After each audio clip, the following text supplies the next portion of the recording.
The countdown on the display read 0, and every delegate in the Grand Conclave chamber fell silent. I stood behind a podium made of something that was not glass and not crystal, but felt cold under my fingers like both. My name is Daniel Ward, and I was 31 years old, the day 4,000 alien civilizations told humanity it was not welcome in the galaxy. The chamber was enormous. It stretched upward into a dome so high the ceiling vanished into soft blue light, and every curved wall was lined with seating platforms that floated without any visible support. Each platform held a delegation from a different species. I could not count them all. I had tried during my first week aboard the station and gave up somewhere past 300, because the upper tiers were shrouded in atmospheric bubbles meant for species that did not breathe oxygen. The station was called Shun, and it served as the political center of the Galactic Concordance, a parliament of 4,412 spacefaring civilizations that had governed known space for longer than human civilization had existed. We had spent 40 years applying for membership, 40 years of paperwork, cultural reviews, technology audits, biological assessments, diplomatic negotiations, and formal hearings that stretched across generations of human diplomats. I was only the latest. I was supposed to be the last. My final speech had been good. I knew it was good, because I had practiced it 200 times, and because the translation matrix had rendered it perfectly into 16,000 linguistic formats simultaneously. I had talked about cooperation, about shared discovery, about the value of fresh perspectives in an ancient galaxy. I had not begged. My instructions from Earth were clear on that point. Present our case with dignity, and let the vote speak. The vote spoke. The numbers appeared on the central display in a script I had learned to read during my first year in the diplomatic corps. 4,006 against, 342 in favor, 64 abstentions. The rejection was not close. It was not a narrow defeat that might be overturned on appeal. It was a wall. I felt my hands go numb on the podium. Somewhere behind me, I heard Lucy Grant, my deputy, exhale through her teeth in a sound that was almost a whistle. The rest of our delegation, 9 diplomats who had collectively spent over a century working toward this moment, said nothing at all. The speaker of the conclave was a drone from the Rushan Collective, a hive mind species that communicated through mathematical harmonics. The drone was small, about the size of a human child, with a smooth gray carapace, and 4 arms that moved in constant geometric patterns as it spoke. Its voice came through the translation matrix as something flat and precise, stripped of all emotion. The application of the Terran species, designation Sol 3, is formally denied by majority decision of the Grand Conclave. The grounds for denial are as follows: biological instability, cultural incoherence, technological prematurity, diplomatic volatility. The Terran delegation is thanked for its participation and is granted standard departure privileges. This matter is closed. Each charge landed like a stone dropped into still water. Biological instability meant they considered our species physically unreliable, too prone to mutation, too dependent on a narrow range of environmental conditions. Cultural incoherence meant they saw our thousands of languages, religions, and political systems as evidence of a species that could not agree with itself. Technological prematurity meant our science was too young, too rough, too unproven by galactic standards. Diplomatic volatility meant they did not trust us to behave. I stood at the podium for 3 seconds longer than I needed to. I did this because I wanted to look at them. I wanted to see the chamber clearly, to memorize the faces of the species that had just decided humanity was not good enough. The Velthrani delegation sat in the front tier, their elongated insectoid bodies perfectly still, their compound eyes reflecting the chamber lights in patterns of amber and green. They were the oldest species in the Concordance, and they had led the opposition to our membership for all 40 years. Their representative, a matriarch whose name I could not pronounce, watched me with an expression I had learned to recognize as satisfaction. The Dravine, massive silicon-based beings who towered over every other species in the chamber, had already turned away. They had never been interested in us at all. We were carbon-based life, and the Dravine regarded carbon life as temporary, a phase the universe would eventually outgrow. I stepped away from the podium. I did not thank the chamber. The protocol manual said I should deliver a formal acknowledgement and express gratitude for the opportunity to present our case. I decided the protocol manual could wait. I walked back to my delegation, and we left the chamber together without looking back. The corridor outside was wide and curved gently to the left, following the station's ring structure. The walls hummed with a low vibration that I had been told was the station's power grid, but that always sounded to me like a very large animal breathing. Lucy fell into step beside me. Her face was controlled, professional, but I could see the tension in her jaw. "That was worse than the projections," she said. The projections were optimistic. The projections were based on the assumption that at least half the neutral blocks would swing our way. They did not. No. We walked in silence for 30 seconds. Behind us, the rest of the delegation followed in a loose group. Nobody spoke. Somewhere further down the corridor, I could hear the clicking footsteps of a Velthrani diplomat and the low harmonic hum that served as polite applause among their species. They were celebrating. Quietly, formally, but celebrating all the same. We reached the Terran delegation quarters, a modest suite of rooms that the Concordance had assigned us for the duration of our stay. The rooms were functional but clearly designed for species that were not human. The furniture was slightly too tall, the lighting slightly too blue, and the humidity slightly too low. We had spent weeks adjusting it with portable equipment shipped from Earth, and it still felt like staying in someone else's house, which was exactly what it was. I closed the door and turned to face my team. 9 faces looked back at me. These were career diplomats, people who had spent their entire professional lives working toward galactic membership. Some of them had children who had grown up hearing about this day. Simon Blake, our technology liaison, looked like he had been punched. Peter Holt, the senior cultural attaché, sat down very slowly and stared at the floor. Sophie Watts, who had handled our biological compliance documentation, was already quietly gathering her files into a case. "I need a minute," I said, and walked into the private office at the back of the suite. The office had a single window that looked out into space. Aethys Yun orbited a binary star system, and the light came in 2 colors, pale gold and deep orange, that shifted across the walls as the station rotated. I sat in the chair that was too tall for me, and opened my communication terminal. There was one message waiting. It was from Earth, from Secretary General Catherine Moore herself. The transmission had been sent before the vote results were officially broadcast, which meant someone in our intelligence network had relayed the numbers the moment they appeared. The message was 5 words long. Understood. Bring everyone home. I read it twice. Then I read it a 3rd time. There was no anger in those words, no demand for an appeal, no instructions to file a formal protest, no political strategy for next steps. Just a calm acknowledgement and a clear directive. Come home. We have things to do. I sat with those 5 words for a long time. Then I opened the door and told my team, "Pack everything. We leave in 6 hours." Lucy frowned. "We have 72 hours of departure privileges. We could use that time to make informal contacts, feel out which delegations might support a future reapplication." "There will not be a reapplication." The room went very quiet. "Catherine's orders," I said. "We are going home." I expected arguments. I expected at least some of them to push back, to insist that decades of work deserved more than a 5-word retreat. But something shifted in the room when I said those words. I watched it happen. The grief that had been sitting on their shoulders like physical weight seemed to change shape, to condense into something smaller and harder and more portable. Sophie closed her file case with a click. Simon stood up and began disconnecting our portable environmental equipment. Peter nodded once, slowly, and reached for his coat. We packed in 4 hours, not 6. We were efficient about it. 30 years of accumulated diplomatic materials, cultural exchange samples, translation archives, contact databases, and personal belongings went into standardized shipping containers that were loaded onto our shuttle by a maintenance crew that watched us with open curiosity. Word had spread through the station. The humans had been rejected, and now the humans were leaving, and they were doing it without any apparent distress. I noticed the watchers. Diplomats from dozens of species lingered in the corridors near our quarters, pretending to be occupied with other business. They were waiting for the scene.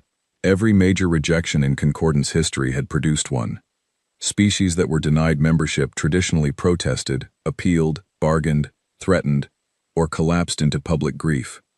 Some had even refused to leave the station, forcing security interventions that became cautionary tales repeated across the galaxy. The Watchers expected something from us. They expected humans to behave the way rejected species always behaved. We gave them nothing. We walked to the docking port in a calm, orderly line, carrying our personal bags and speaking quietly among ourselves about logistics. Lucy was confirming our flight path with traffic control. Simon was talking to Sophie about which equipment to stow and which to keep accessible. Peter had found a packet of dried fruit in his bag and was eating it as he walked. It was the most ordinary departure in the history of galactic diplomacy, and I could feel the confusion radiating from every alien who watched us pass. At the docking port, I stopped.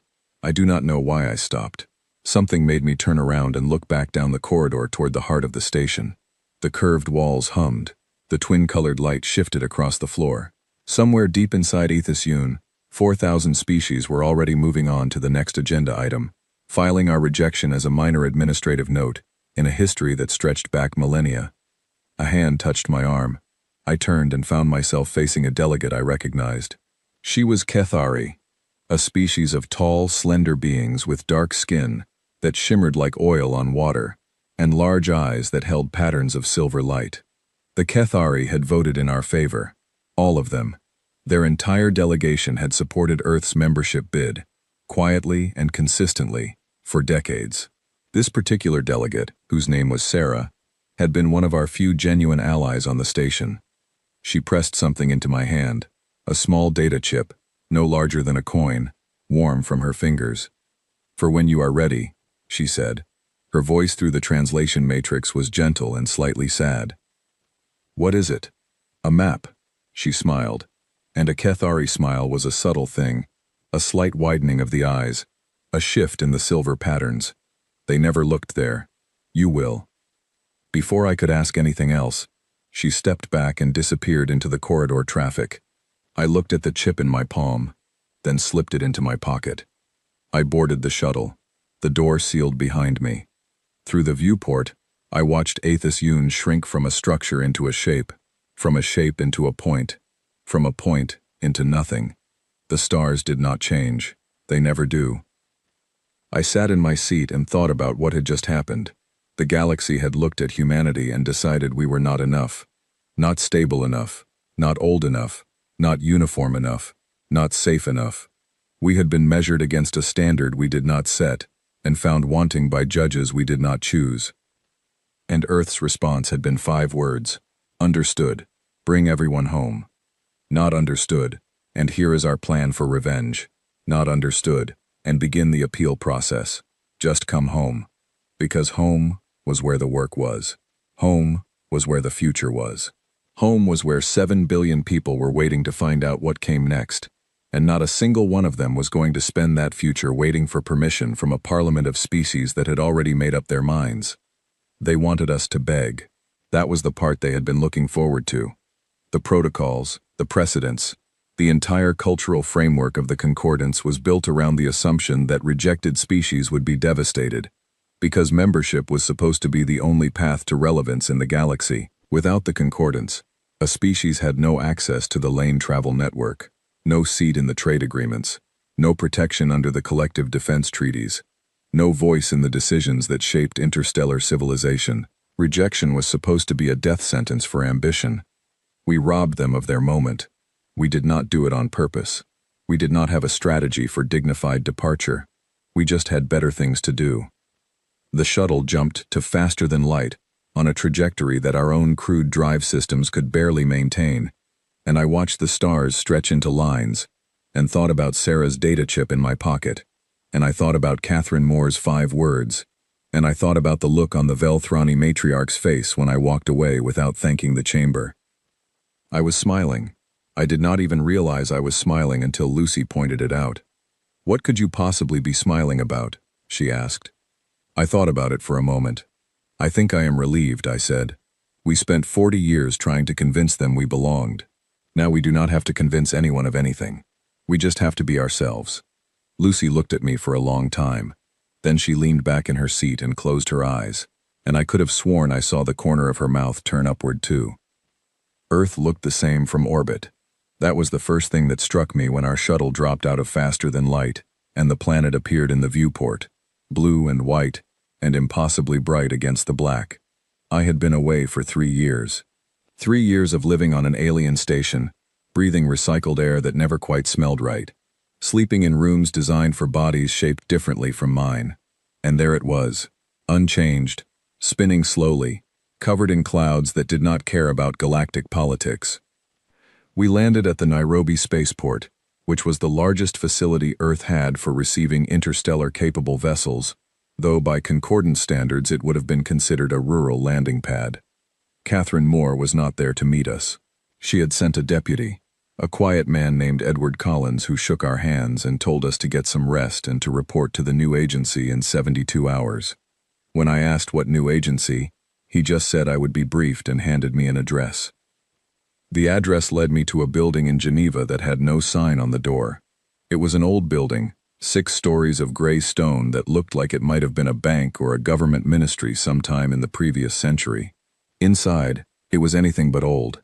The corridors were lined with equipment I did not recognize, and the people moving through them walked with the kind of focused energy that told me something important was happening, and everyone knew it except me. I was taken to the 4th floor and shown into an office where a woman was standing at a window, looking out at the city with a tablet in one hand and a cup of tea in the other. She turned when I entered, and I recognized her immediately. Helen Cross, former director of the European Particle Physics Consortium, winner of the Nakamura Prize for Theoretical Physics at age 34, and according to the briefing packet that Edward Collins had given me on the way from the spaceport, the newly appointed director of something called the Threshold Initiative. "You are Daniel Ward," she said. It was not a question. "I am." "Sit down. I need to explain something, and I would rather do it quickly because I have 11 other briefings today and a conference call with Buenos Aires in 40 minutes. I sat. Helen Cross did not sit. She paced. "The concordance rejected us," she said. "Fine. We expected it. Not the margin. I will admit, that margin was worse than our models predicted. But the rejection itself was always the most likely outcome, and Catherine's contingency planning for this scenario began 6 years ago. Threshold is the contingency." She put her tablet on the desk and a projection appeared above it, rotating slowly. It was a diagram I did not fully understand, but I could recognize enough of it to see that it was an engineering schematic of something vast and complex. "The premise is simple," Helen said. "Everything the concordance refused to share with us, we build ourselves. Every technology we were supposed to receive upon membership, every system we were supposed to gain access to, every advantage we were told we could not have without their approval. We build it. We build it differently, and we build it better." "Better?" I said. "Their technology is thousands of years ahead of ours." "Their technology is thousands of years old," Helen corrected. "That is not the same thing. The concordance is built on scientific frameworks established by the founding species during the first galactic expansion. Every civilization that joined after them adopted those frameworks wholesale because the founding species said, these are the correct ways to manipulate physics, and nobody ever questioned it. The Velthrani power grid runs on the same principles it ran on 8,000 years ago. The lane travel network has not been fundamentally redesigned since it was built. Their communication system, their energy generation, their material science, all of it is refined, polished, optimized, but none of it is new. They perfected their answers to the universe's questions 10 millennia ago, and then they stopped asking new ones. She paused and looked at me very directly. "We have no old answers," she said. "We have nothing but new questions. That is our advantage." The world reacted to the rejection in a way that I would not have predicted. I had braced for fury. I expected nationalist movements to seize on the insult, expected protests outside government buildings, expected angry editorials and demands for retribution. I expected the kind of wounded pride that turns inward and becomes something toxic. What happened instead was stranger and, in retrospect, more revealing about who we are as a species. People shrugged, then they laughed. Within a week of the official announcement, the rejection had become the biggest source of comedy on every social media platform on the planet. Late-night comedians built entire routines around it. University students started wearing shirts that said, "Rejected by the Galaxy," as a badge of ironic pride. A music producer in Tokyo released an album called Biologically Unstable that became the most downloaded album of the year. An artist in Lagos painted a mural of the Velthrani matriarch with a speech bubble that said, "You are not culturally coherent," next to a human shrugging with a speech bubble that said, "Have you met us?" The humor was sharp and sometimes savage, but it was not bitter. It was the laughter of a species that had survived ice ages, plagues, world conflicts, and the invention of social media, and that had developed a deep, instinctive understanding that the best response to an insult is to turn it into a joke that you tell better than the person who insulted you. But underneath the humor, something much more serious was happening. Governments that had not cooperated in generations were opening communication channels. Research institutions that had guarded their data jealously were merging their databases. Military organizations were sharing technological specifications. The rejection had done something that no treaty, no summit, no crisis had managed to do. It had given humanity a common purpose that transcended every internal division. I was briefed into the deepest levels of threshold, and what I found there changed my understanding of what humanity was capable of when it stopped trying to impress someone else and started trying to impress itself. The Concordance controlled interstellar travel through something called the Lane Network, a vast web of pre-mapped hyperspace corridors that connected every major star system in known space. The lanes were stable, reliable, and fast. They were also controlled exclusively by the Velthrani, who had built them and who charged every other species access fees that functioned as a tax on movement itself. Without Concordance membership, Earth had no access to the lanes. Our existing faster-than-light drives were crude, slow, energy-intensive things that could manage short hops between nearby stars, but nothing approaching the range and speed of lane travel. In Buenos Aires, a team of engineers and physicists had been working on something different for nearly a decade. They called it the fold-step drive. The concept was radical enough that I initially assumed it was theoretical, but Helen assured me they were already building prototypes. Instead of traveling through hyperspace corridors, the fold-step drive would fold the fabric of normal space itself, bringing the destination to the ship, rather than pushing the ship to the destination. It did not need lanes. It did not need corridors. It could go anywhere, to any point in space, by folding the distance between origin and destination down to nothing, and stepping across. The lead engineer was a young man named Simon Blake, who I had known briefly during my time at the academy, before my career took me into diplomacy, and his took him into physics. He was thinner than I remembered, with dark circles under his eyes, and a habit of talking with his hands that made him look like he was conducting an invisible orchestra. The Lane Network is a road, Simon explained during my first visit to the Buenos Aires lab. A very good road, very smooth, very fast, but still a road. You can only go where the road goes. If you want to reach somewhere the road does not connect to, you are stuck. Our drive is not a road. It is more like folding a piece of paper so that 2 points that are far apart on the surface touch each other, and then you just step from one to the other. And this works? Simon grinned. We jumped a probe 4 light-years last Tuesday. It arrived where it was supposed to arrive, in one piece, in less than a second. The Concordance's lanes cover the same distance in about 3 hours. I stared at him. You are telling me we have already surpassed their travel technology? In range and speed, yes. In reliability and safety, not yet. We have some issues with spatial distortion at the arrival point that need solving. But we will solve them. Give me a year. The fold-step drive was not the only project.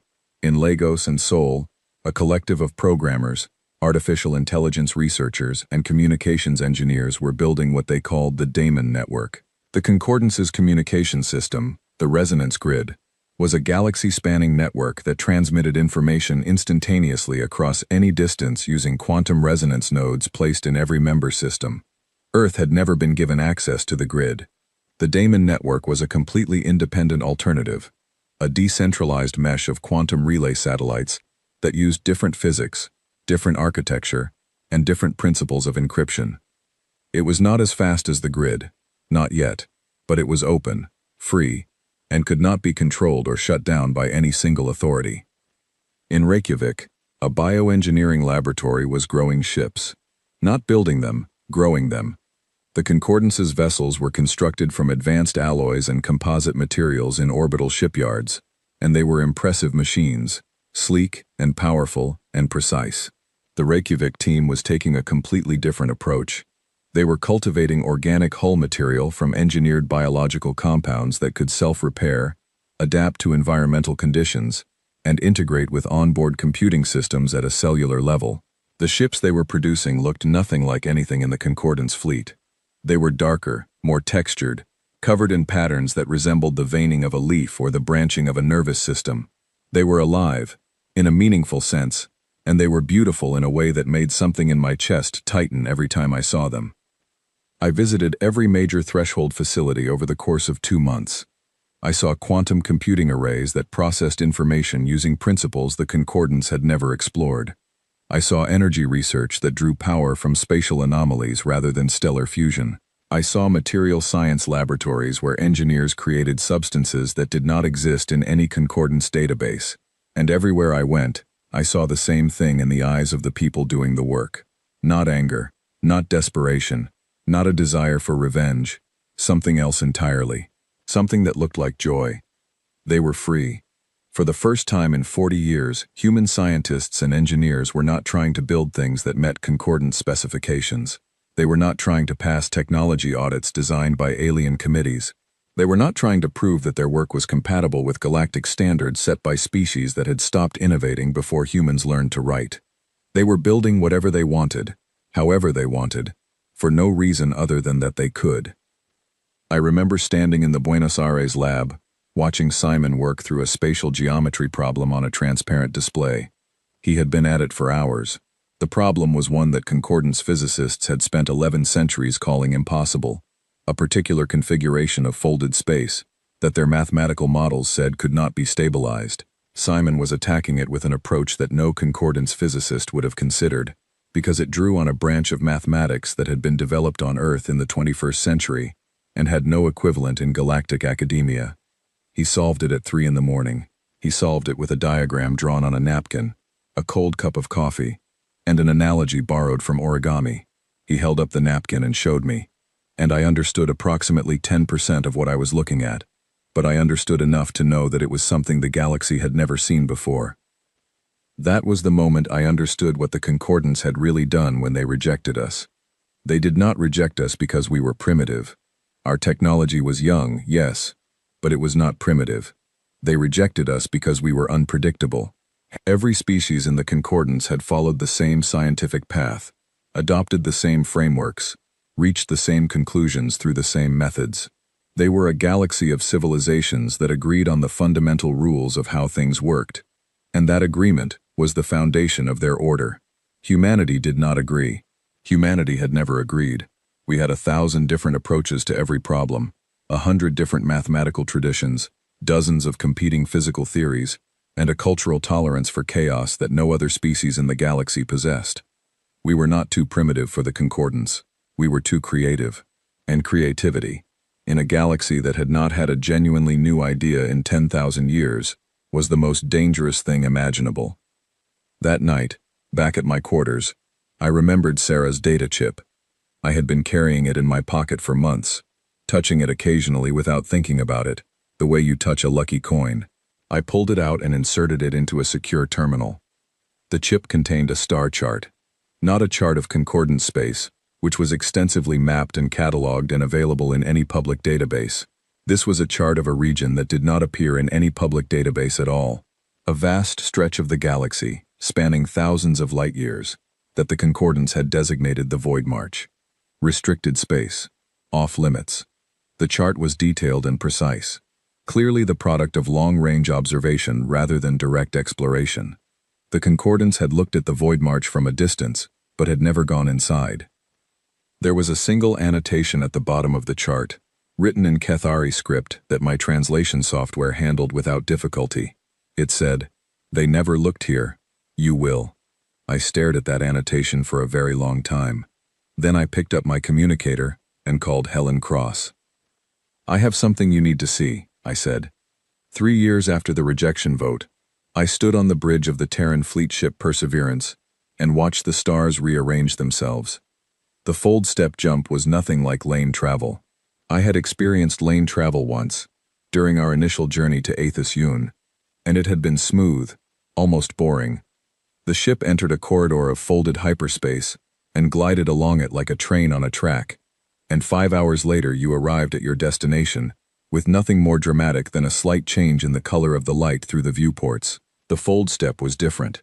The fold step took the space in front of you and compressed it, folded it like cloth, brought a point that was 1,000 light-years away so close that you could almost touch it, and then the drive stepped the ship across the fold in a single instant. The stars did not streak or blur, they simply changed. One moment you were looking at one arrangement of lights, and the next moment, you were looking at a completely different arrangement, and your inner ear told you that something profound had happened, even though your body had not moved at all. 12 ships made the jump together. 12 ships that had been grown in Earth's orbital yards over the preceding 18 months, each one a product of the Reykjavik bioengineering program and the Buenos Aires Drive project working in concert. They were the most advanced vessels humanity had ever produced, and they looked nothing like any ship the galaxy had seen before. Their hulls were dark, living material that pulsed with faint bioluminescent patterns, blues and greens and occasional flickers of amber that traced the vascular networks running beneath the surface. They had no sharp edges. They curved and flowed like something that had evolved, rather than been designed, and in a real sense they had. Each ship was partially alive, its hull capable of self-repair, its internal atmosphere maintained by symbiotic biological systems that recycled air and water, with an efficiency no mechanical system could match. The organic computing cores woven into their structures processed information differently from conventional computers, using patterns modeled on neural architecture rather than binary logic. The Perseverance was the flagship, and I was aboard it not as commander but as diplomatic coordinator, because Helen Cross had argued persuasively to Catherine Moore that whatever we found in the Void March, we would need someone who understood first contact protocols. The actual captain was a woman named Grace Elliott, a former naval officer who had transferred into the newly formed Terran Frontier Command when it became clear that Earth's future lay in exploration rather than application forms. Grace was calm in the way that certain military professionals are calm, not because she lacked emotions but because she had trained herself to process them in a separate compartment that did not interfere with her decision-making. She stood at the center of the bridge, which was not really a bridge in any traditional sense, but rather a curved space woven with organic display surfaces that showed sensor data, navigation plots, and external views simultaneously. The data flowed across the surfaces like water moving over stones, constantly updating, constantly shifting. It was like standing inside a living diagram. "Fold step complete," reported Nathan Ellis, the navigation officer from his station. "All 12 ships have arrived. Formation intact. Drive systems nominal." Grace nodded. "Position?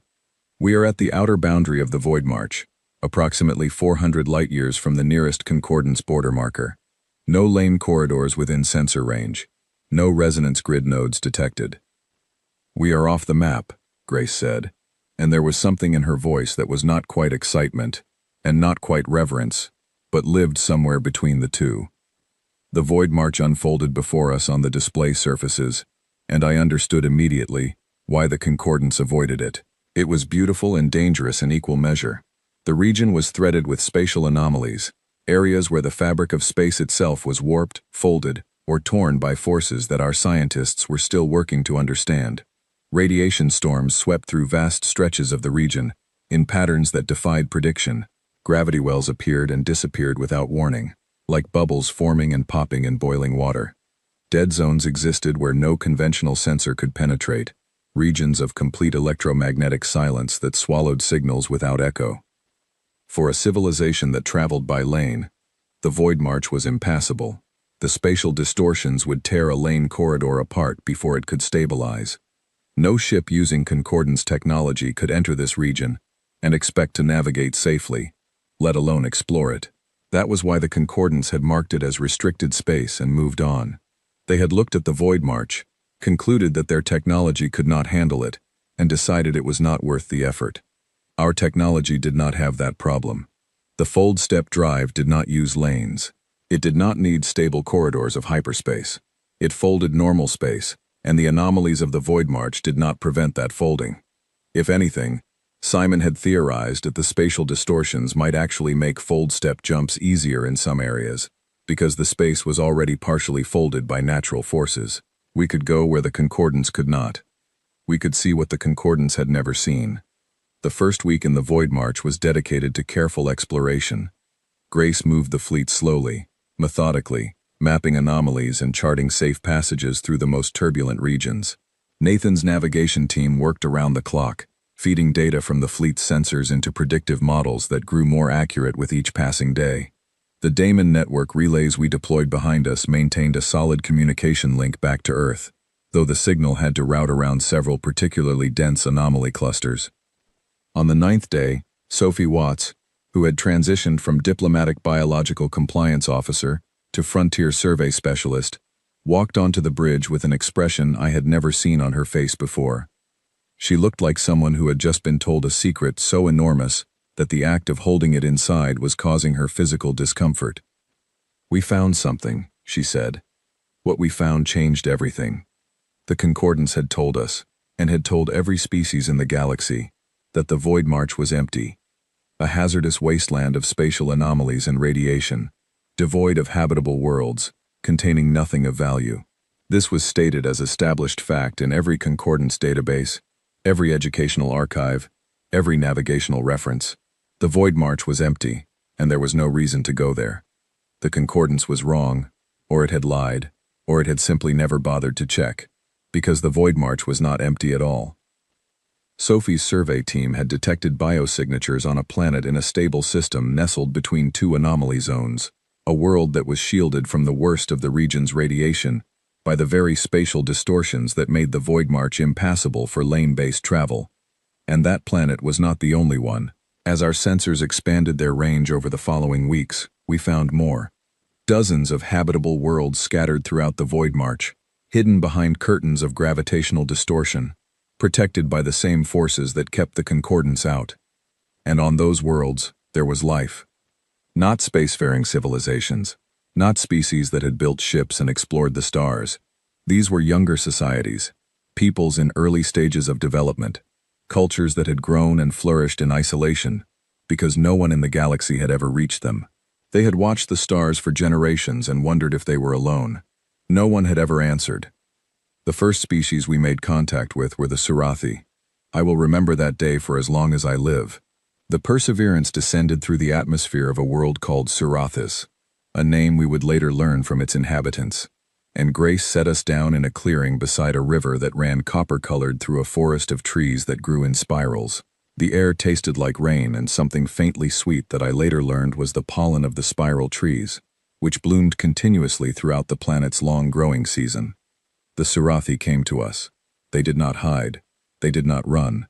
They walked out of their settlement, a cluster of elegant structures built from woven wood and river stone, and they stood at the edge of the clearing and looked at our ship with expressions that I did not need a translation matrix to interpret. Wonder, pure, undiluted wonder, not fear, not hostility, just the overwhelming, breathtaking realization that the universe was bigger than they had imagined, and that something from outside had finally arrived. They were amphibian in basic physiology, with smooth skin that shifted colors slowly in response to their emotional state, from deep blue in calm to bright green in excitement. They were slightly shorter than humans, broad-shouldered, with wide eyes that reflected light like polished stone. Their hands had 6 fingers each, and they moved with a fluid grace that suggested they were as comfortable in water as on land. I stepped off the ship first. Protocol said the diplomatic coordinator should make initial contact, and for once protocol and common sense agreed. I walked across the clearing toward the group of Surathi standing at its edge, and I stopped at a respectful distance, and I waited. An elder came forward. I could tell she was an elder by the way the others deferred to her, and by the network of fine lines across her face that spoke of long years. Her skin was shifting slowly between blue and green, and her eyes were fixed on me with an intensity that made my chest tight. She spoke. I did not understand the words, but the translation matrix in my earpiece was already working, building a linguistic model from her phonemes, cross-referencing with the limited xenolinguistic databases we had brought from Earth. It took 47 seconds to produce a rough translation. 47 seconds during which I stood in a field on an alien world, looking at a person who had never seen a human before, while she looked back at me with eyes that held centuries of unanswered questions. The translation came through, rough and imprecise but intelligible. "Are you from the lights?" I understood what she meant. The lights, the stars, the points of brightness that the Surathi had watched from their world for generations, wondering, hoping, and never receiving an answer. "Yes," I said, and the translation matrix rendered my word into her language, as a sound like water running over smooth stones. "We come from a world that orbits one of those lights. We are called humans." The elder's skin turned fully green. Around her, the other Surathi shifted color too, a ripple of bright green spreading through the group like a wave. She reached out her hand toward me, palm up, 6 fingers spread. I did not know what the gesture meant, but I knew what it felt like. It felt like an invitation. I placed my hand on hers. Her skin was cool and smooth, and I felt a slight vibration through her palm that might have been her pulse, or might have been something else entirely. We stood like that for a moment, 2 people from 2 different worlds, connected by nothing more than the fact that we had both been alone for a very long time, and neither of us wanted to be alone anymore. There was no vote. There was no application process. There was no panel of judges deciding whether the Surathi were worthy of contact or whether humans were qualified to make it. There were just 2 species meeting for the first time and deciding, in that moment, to be friends. That was the difference. That was the thing I had been trying to articulate since the day of the rejection vote, and I had finally found it. The concordance treated contact as a transaction. You applied, you were assessed, you were accepted or denied. There were criteria, standards, benchmarks, quotas. It was a bureaucratic process applied to something that should have been a miracle. Meeting another intelligent species, touching a hand from another world, hearing a voice that had evolved under different stars, that was not a transaction. That was a gift. And gifts are not earned, they are given. The days that followed our first meeting with the Surathi elder were a masterclass in what first contact should have been all along. We did not arrive with forms to fill out, or assessments to conduct. We did not ask the Surathi to demonstrate their technological readiness or prove their cultural coherence. We sat with them by their copper-colored river and shared meals made from ingredients that neither species had ever tasted before. The Surathi cooked for us, slow-roasted roots from the spiral trees wrapped in riverweed that tasted like smoky honey. And we cooked for them, simple rice and lentils prepared in the Perseverance's galley that made their skin flush bright green with astonishment. Food, it turns out, is the most universal language in the galaxy. Every species eats. Every species understands the act of offering a stranger something from your table. The Surathi elder, whose name was Shun, spent long hours talking with me through the translation matrix, which grew more accurate with each conversation. She told me about her species' history, about the centuries of watching the stars, about the philosophical traditions that had grown up around the question of whether the lights in the sky held other minds. The Surathi had developed an entire branch of philosophy dedicated to the idea of cosmic companionship, the belief that intelligence was not meant to exist in isolation, that the universe had made thinking beings so that they could find each other and learn to think together. When I told her that the galaxy was full of intelligent species, that thousands of civilizations existed beyond her sky, her skin turned a color I had not seen before. A deep, luminous violet that Shun told me signified a feeling for which her language had no single word. The closest translation was something like the joy of a confirmed hope that you had been afraid was only a dream. Over the following months, we made contact with 11 more species in the Void March. Each encounter was different, and each one taught me something about the extraordinary variety of ways that intelligence can express itself in the universe. The Surathi had been philosophers and naturalists, a people who spent their lives studying the world around them with patient precision. They had mapped every species on their planet, cataloged the behavior of every creature, charted the movements of every river and weather system, all without the aid of electronic instruments. Their scientific method was based on patient observation, sustained across generations, with knowledge passed from elder to student through a tradition of oral teaching that stretched back thousands of years. On another world, we found the Toraneth, a species of avian beings who built their cities in the canopies of enormous trees, and who communicated through complex songs that carried mathematical information encoded in their harmonic structures. The first time I heard a Toraneth greeting song, I thought it was simply beautiful music. It was only later, when our linguistic team analyzed the harmonic patterns, that we realized the song had contained a precise mathematical description of the singer's location, altitude, heading, speed, family lineage, and emotional state, all encoded in the intervals between notes. Their entire civilization ran on information transmitted through song. Their architecture, their navigation, their governance, their history, all of it was sung. They had no written language because they had never needed one. Sound was their medium, and they had mastered it to a degree that made our most advanced acoustic engineering look like banging rocks together. On a rocky planet deep in the Void March's interior, we encountered the Paloon, a subterranean species that navigated by sonar and had developed a form of architecture that was essentially sculpted sound, buildings whose shapes were designed to create specific acoustic environments. Walking into a Paloon dwelling was like walking into a musical instrument. Every surface was curved and angled to direct sound in specific ways, creating spaces that felt peaceful or energizing or contemplative, depending on the shapes of the walls around you. The Paloon had never seen the stars.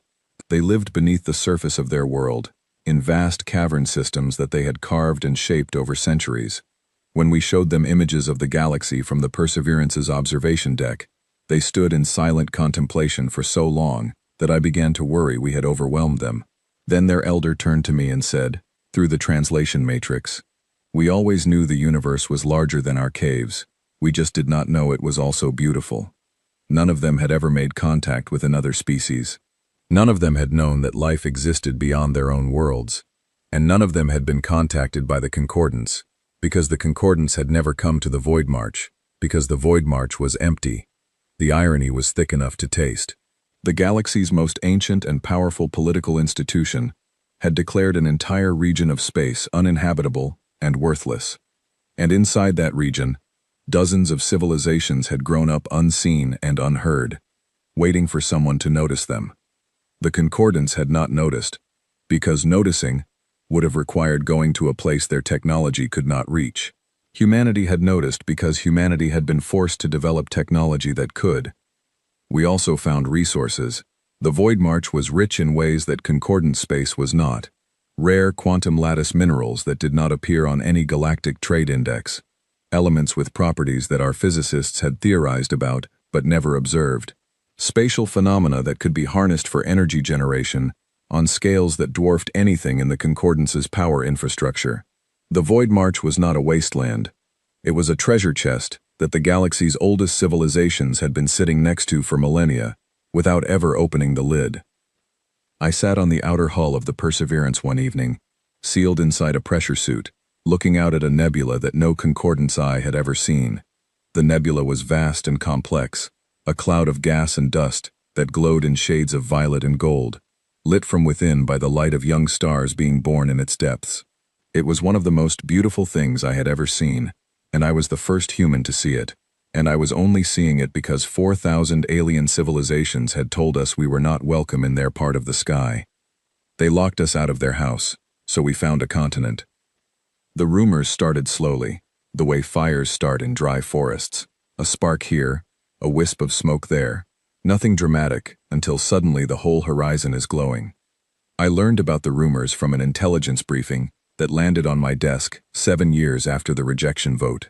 By then, I had been promoted to senior coordinator of the Terran Frontier Network, which was the official name for the growing web of relationships between Earth and the Void March species we had contacted. My office was on the Perseverance, which had become a permanent diplomatic station in orbit around Sarathis. I liked working there. The view of the spiral tree forests from my window was better than anything Geneva had to offer. The briefing came from our signals intelligence team, a group of very clever people who spent their days monitoring Concordance communication traffic that leaked through the edges of the resonance grid into our Damon network receivers. They could not decrypt the high-priority diplomatic channels, but they could intercept the lower-tier commercial and civilian traffic, and what they found in that traffic was fascinating. The Concordance was talking about us. Not officially. There had been no formal acknowledgement of humanity's activities since the rejection vote, As far as the Concordance's official records were concerned, Earth was a minor rejected applicant that had retreated to its home system and would presumably spend the next few centuries being irrelevant. But below the official silence, in the commercial channels and the trader networks and the informal communications between minor species, the talk was everywhere. The humans are in the Void March. The humans found habitable worlds.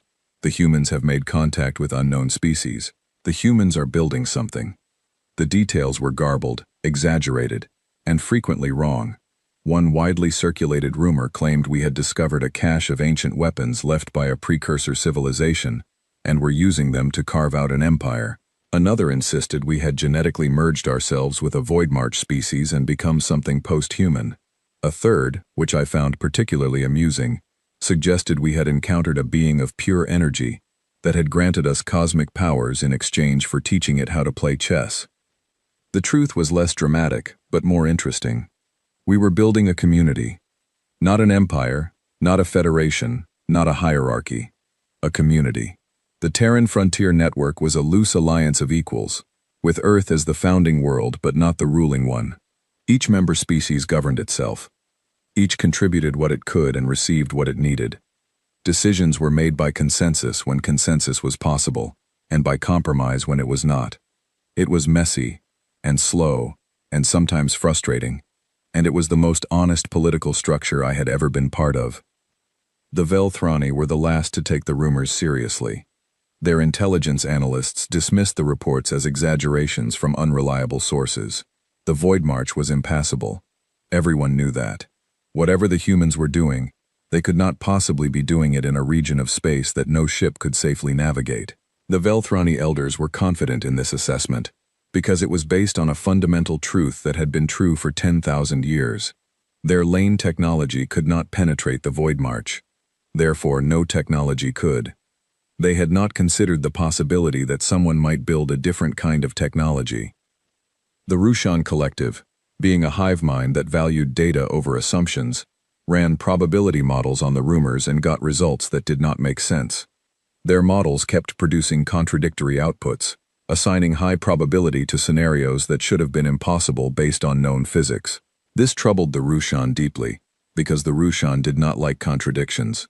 They sent a formal inquiry to the Concordance Science Council, asking whether any species had developed space-folding technology that did not rely on lane corridors.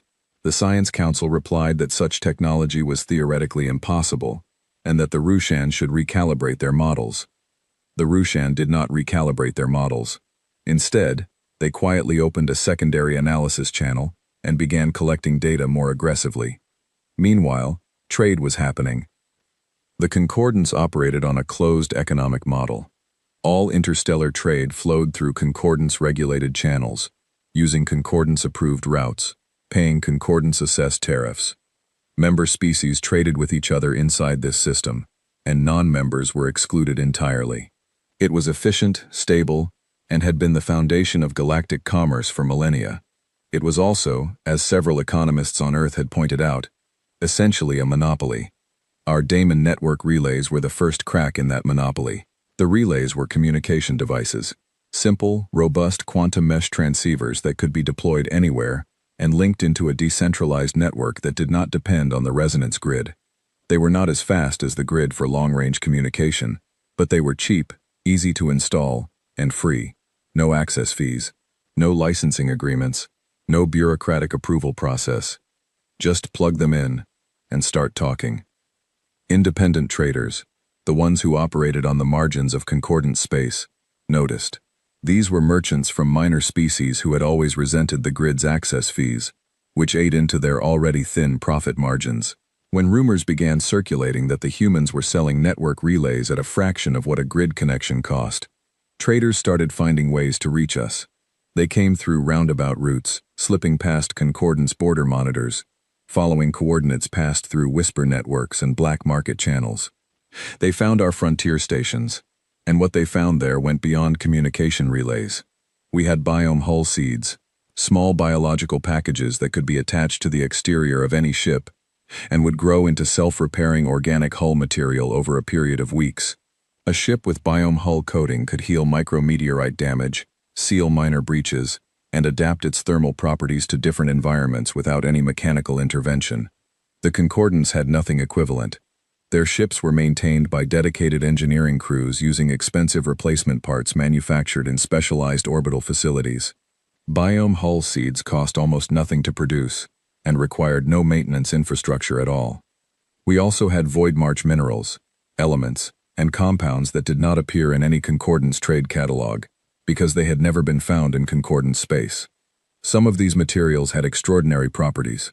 Quantum lattice crystals that could store and process information at densities that made conventional computing hardware look like abacus beads, resonance active alloys that vibrated at frequencies useful for medical diagnostics, industrial manufacturing, and communications enhancement, thermal shift compounds that could regulate temperature with a precision that made environmental control systems obsolete.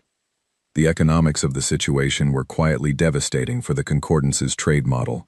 For millennia, the Concordance had maintained price stability through control of supply. The founding species owned the patents, the manufacturing processes, and the distribution networks for virtually every advanced material in galactic commerce.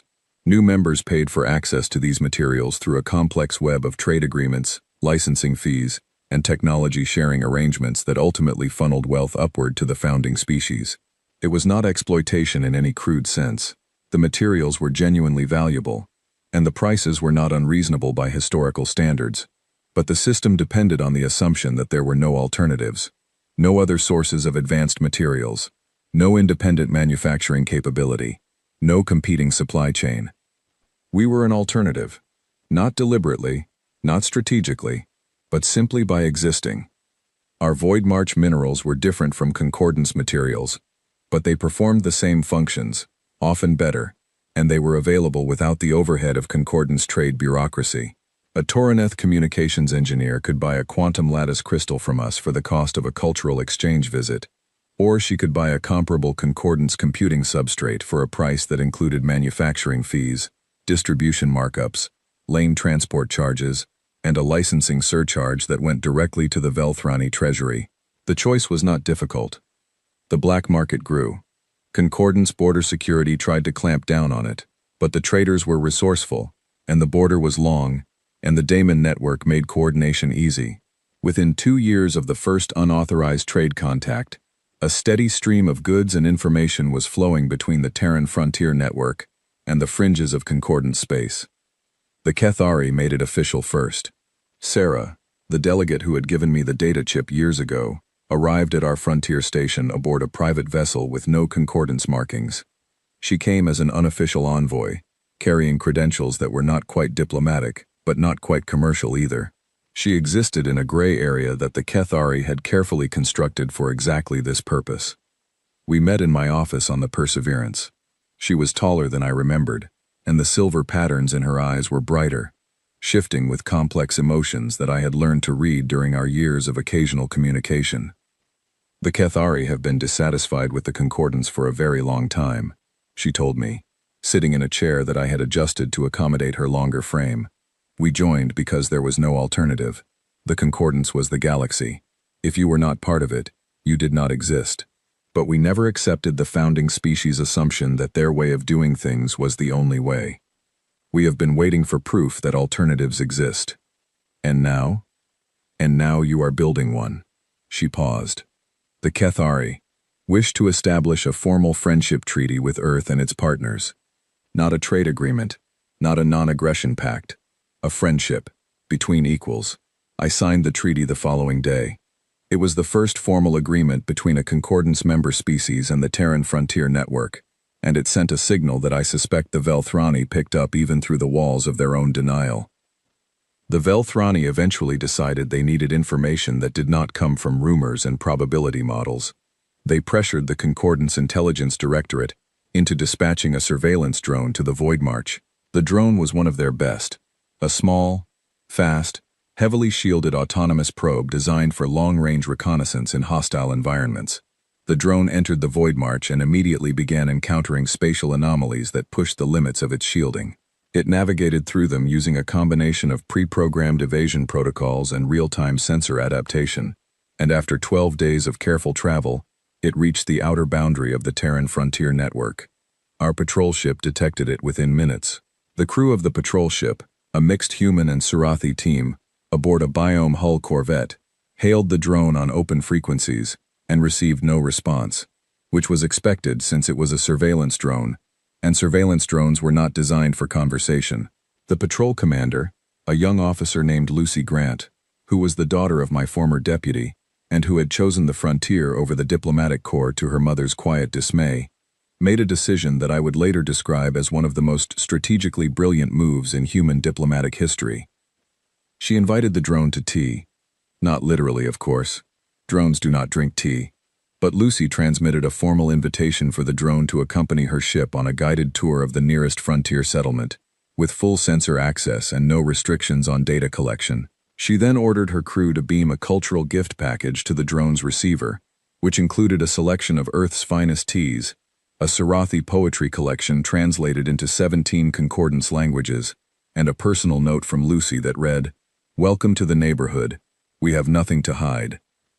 The drone followed the patrol ship.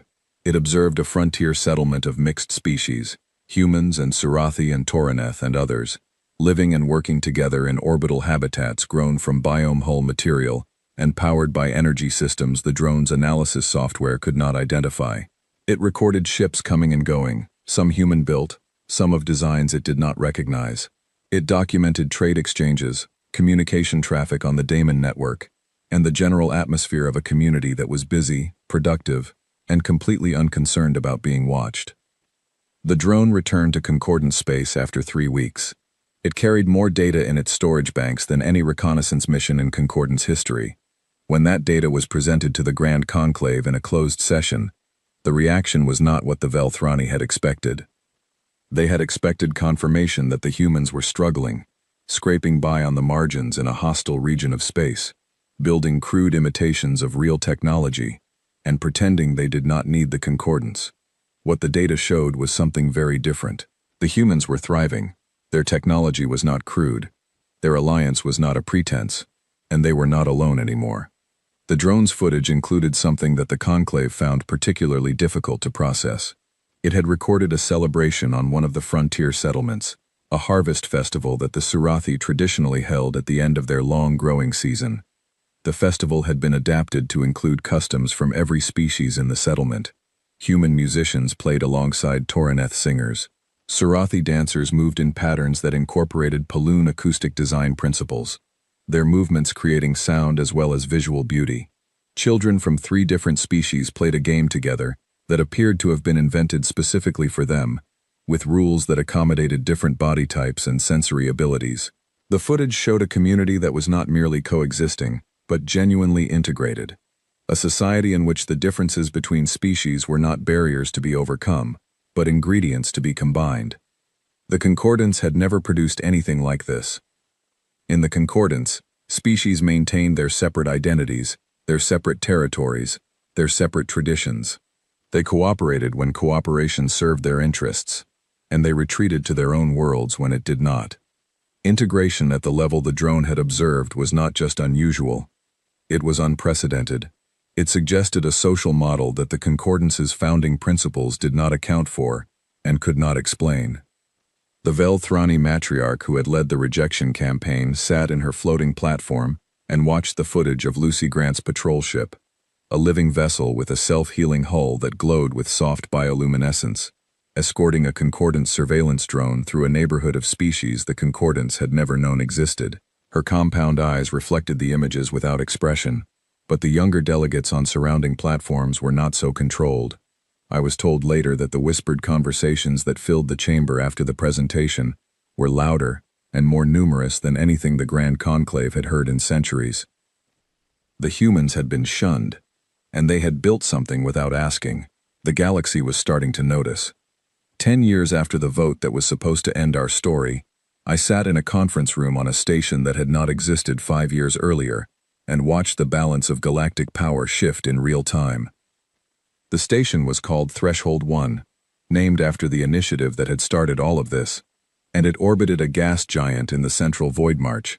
It was the largest structure the Terran Frontier Network had built, a sprawling complex of grown and fabricated sections that served as the administrative hub for what we now called the Terran Open Compact. The name change had been necessary because the network had outgrown the word network.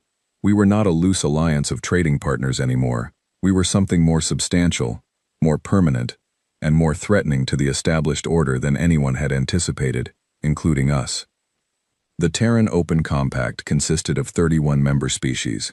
Earth was the founding world, but it held no special authority. Each member had an equal voice in the Compact Council, which met monthly in a chamber aboard Threshold 1 that had been specifically designed to accommodate the physical requirements of every member species. The chamber had sections with different atmospheric compositions, different gravity settings, different lighting spectra, and different acoustic properties. It was, in a practical sense, a room that contained 31 different environments simultaneously, separated by transparent barriers that allowed visual contact while maintaining each species' comfort. It was ridiculous and wonderful, and it worked.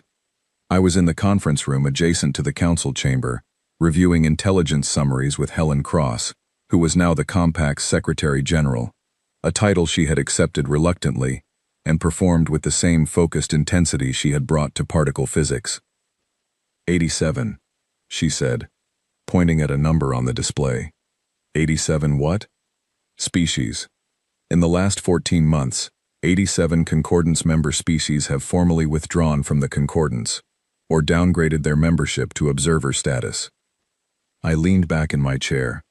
That is more than double the number from last year. It is accelerating. The pattern is consistent. Small and medium-sized species, the ones that have always been marginalized within the Concordance's hierarchical structure, are leaving. They are not joining the Compact directly, because that would trigger Concordance sanctions during the withdrawal transition period. Instead, they declare independence first, wait out the mandatory cooling period, and then open trade and diplomatic relations with us. The Concordance is bleeding members. The Concordance is losing the species it never valued in the first place. The founding members, the Velthrani, the Dravine, the Rushan, they are all still firmly in place. The power structure of the Concordance remains intact, but the economic base is shrinking. Every species that leaves takes its trade volume, its resource contributions, and its manufacturing capacity with it. The Concordance is like a building losing bricks from the lower floors. The penthouse is still standing, but the foundation is developing cracks. The brain drain was not limited to political membership. Individual scientists, engineers, artists, and scholars from concordant species were migrating to the Void March in increasing numbers. Some came officially, through the channels established by the Kethari Friendship Treaty, and the growing number of similar agreements with other species. Others came unofficially, arriving at frontier stations on private vessels with little more than their personal equipment, and a desire to work somewhere that was not constrained by 10,000 years of institutional inertia. The pattern was consistent across species. The individuals who came to us were invariably the ones who had been frustrated by the Concordance's intellectual conservatism, the ones who had ideas that did not fit within the established frameworks, the ones who had been told that certain questions were not worth asking, or that certain approaches were not worth pursuing. In the Concordance, orthodoxy was not just a preference, it was a structural requirement. The founding species had laid down the laws of physics, the methods of engineering, the principles of biology, and the framework of mathematics. Everything that came after was built on that foundation, and questioning the foundation was treated not as scientific inquiry but as a form of disrespect. In the Compact, there was no foundation to disrespect. There were only questions, and anyone could ask them, and any answer that worked was accepted regardless of whose traditions it violated. This made the Compact intellectually chaotic by concordant standards, but it also made it the most productive research environment in the galaxy. Ideas that would have taken centuries to develop in the Concordance's careful, hierarchical system were being tested, refined, and deployed in the Compact in years or even months. The pace was exhilarating and occasionally alarming, and it attracted exactly the kind of minds that the Concordance could least afford to lose. I met a Velthrani engineer during this period, a young female named Kessa who had left her homeworld against the explicit instructions of her clan matriarch. She had specialized in energy systems at the Velthrani Academy of Applied Sciences, the most prestigious technical institution in the Concordance. and she had grown increasingly frustrated with the Academy's refusal to explore any energy generation method that deviated from the founding species' established models. I proposed a research project on gravitational energy harvesting, she told me during her intake interview at Threshold 1. Her compound eyes held patterns of orange and gold that I had learned to associate with agitation. The concept was sound. The mathematics supported it. My advisor told me it was inappropriate because it contradicted the established understanding of gravitational dynamics. Contradicted it how? It suggested that the established understanding was incomplete. And that was unacceptable? At the Velthrani Academy, suggesting that the founders were incomplete is the same as suggesting they were wrong, and the founders are never wrong. Kessa joined a compact research team that was doing exactly the kind of work her academy had forbidden. Within 8 months, her gravitational energy harvesting concept had progressed from theory to prototype. Within a year, it was operational. The irony was not lost on anyone. The technology gap between the compact and the concordance was shifting, and it was shifting in a direction that the concordance found deeply uncomfortable. For 10,000 years, the founding species had held the technological high ground. Their science was the science. Their methods were the methods. Other species could refine and apply what the founders had established, but the fundamental principles were settled and not subject to revision. This arrangement had produced a galaxy that was remarkably stable and remarkably stagnant, a civilization that had reached a plateau of capability and then remained on that plateau, comfortably, for millennia. The compact did not have a plateau. The compact had a trajectory, and the trajectory was steep. The pivotal moment came at a joint engineering summit hosted on Threshold 1, attended by representatives from every compact species, and observed remotely by several concordance intelligence services that we politely pretended not to notice. Simon Blake, now the compact's chief technology advisor, and something of a folk hero among frontier engineers, presented the results of a 3-year collaboration between human physicists, Surathi spatial theorists, and Kethari energy specialists. They had built a cascade reactor. I watched Simon present the data, and even though I understood perhaps a quarter of the physics involved, I understood the implications completely. The concordance's energy infrastructure was based on stellar fusion, the process of extracting power from stars using orbiting collection arrays. It was clean, abundant, and had been the standard across the galaxy for longer than anyone could remember. It also had a hard ceiling. There was a maximum amount of energy you could extract from a star without destabilizing it, and the concordance had reached that ceiling centuries ago. Their civilization ran at maximum power, and maximum power was all it would ever have. The cascade reactor did not use stellar fusion. It used the spatial anomalies of the void march itself as fuel, the distortions, the warps, the tears in the fabric of space that made the region so hazardous. All of that instability contained enormous amounts of energy that the concordance had never learned to tap because they had never gone near it. The cascade reactor converted spatial distortion into usable power with an efficiency that made stellar fusion look like burning wood. And it did not have a ceiling. The energy output of a single cascade reactor exceeded the total output of the concordance's largest stellar collection array. A network of cascade reactors, deployed across the void march's many anomaly zones, could theoretically power a civilization of unlimited size. There was no maximum. There was no plateau. The power just kept scaling. Simon finished his presentation, and the summit chamber was silent for 4 full seconds, which was an eternity in a room full of engineers. Then the questions started, and they did not stop for 3 days. The Concordance's response to the Cascade Reactor announcement was its first official communication with Earth in a decade. It arrived through diplomatic channels that had been dormant since the rejection vote, addressed to the governing authority of the Terran species, in language so carefully neutral that it must have taken a committee of linguists weeks to compose. The message was an invitation to reopen dialogue on matters of mutual interest and shared galactic responsibility. It acknowledged, in the vaguest possible terms, that developments in frontier regions had created opportunities for constructive exchange. It did not mention the rejection vote. It did not mention the Void March. It did not use the words mistake, or reconsider, or apologize. It simply pretended that the relationship between Earth and the Concordance had been paused rather than severed. and suggested it might be nice to unpause it. I helped draft Earth's response. It took us an afternoon. The response was friendly, warm, and magnificently non-committal.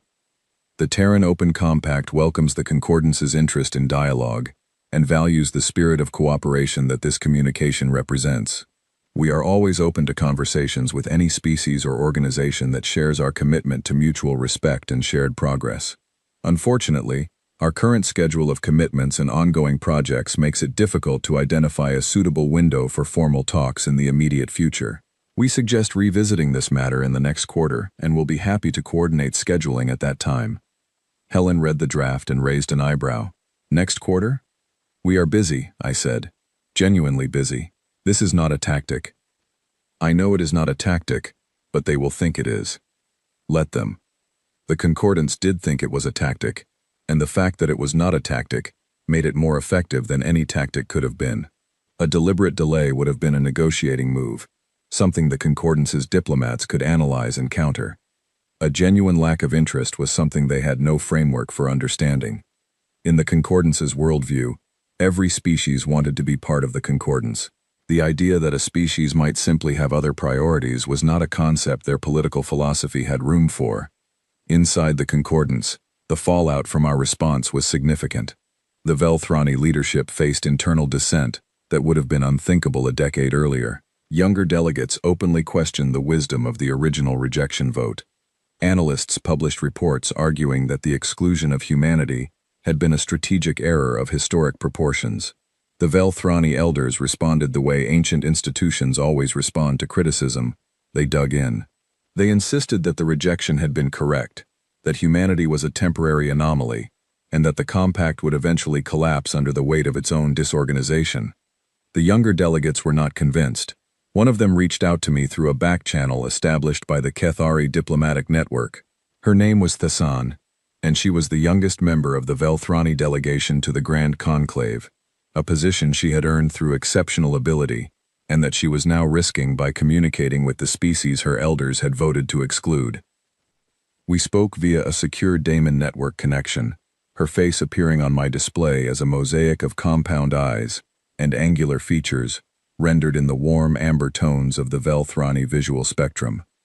I need you to understand something about the vote, she said without any preliminary politeness, which I respected. I am listening. The official grounds for rejection were biological instability, cultural incoherence, technological prematurity, and diplomatic volatility. Those were the publicly stated reasons.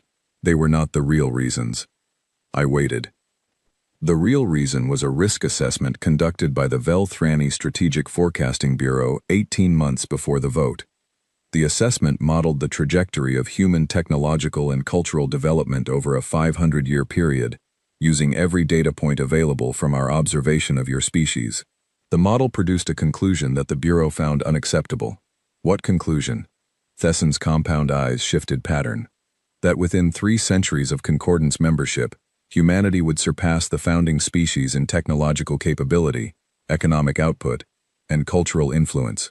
The model predicted that human creativity, which the Bureau classified as chaotic innovation potential, would produce breakthroughs at a rate that no existing concordant species could match. The founding species would lose their position of primacy. The Concordance's power structure would be fundamentally altered. So the rejection was not about our readiness. The rejection was about control. You were denied membership because the models predicted you would eventually become too powerful to control. The elders chose containment over inclusion. They believed that without access to lane travel, the resonance grid, and concordance trade networks, your development would stall, and you would spend the next few centuries as an irrelevant species confined to a single star system. That did not work. No, Thessan said. It did not. I sat with that information for a long time after the call ended. I was not surprised. Some part of me had suspected something like this since the day of the vote, since the moment I saw the margin of rejection and understood that it was too large, too coordinated, too uniform to be the result of genuine concern about our biology or our culture. It had been a political operation, not an assessment. The Velthrani had decided to shut us out, and they had whipped the votes to make it happen. But knowing the truth did not make me angry. It made me sad. Sad for the Velthrani. Sad for the Concordance. Sad for a galaxy that had chosen fear over curiosity, control over cooperation, stagnation over growth. I thought about the Sarathi elder who had reached out her hand to me in the clearing on her homeworld, and I thought about the Velthrani matriarch who had sat in her floating platform and watched me walk away, and I understood that the difference between those two moments was the difference between a civilization that was still growing and one that had stopped. Imagine being so afraid of the future that you try to vote it out of existence. Imagine building a galaxy-spanning parliament and using it to lock the door against anyone who might change things. Imagine having 10,000 years of accumulated knowledge and power and using it to stand still. The Concordants had not rejected us because we were too primitive. They had rejected us because we were too alive. The distress signal arrived at 3 a.m, station time. I was asleep in my quarters on Threshold 1 when the emergency alert pulled me out of a dream I immediately forgot. The alert tone was one I had never heard before, a deep, pulsing harmonic that vibrated through the walls and the floor and my teeth. It was the Compact's highest priority warning, a signal designated for events that threatened not just a single station or fleet, but the survival of multiple species. I was dressed and on the command deck in 4 minutes.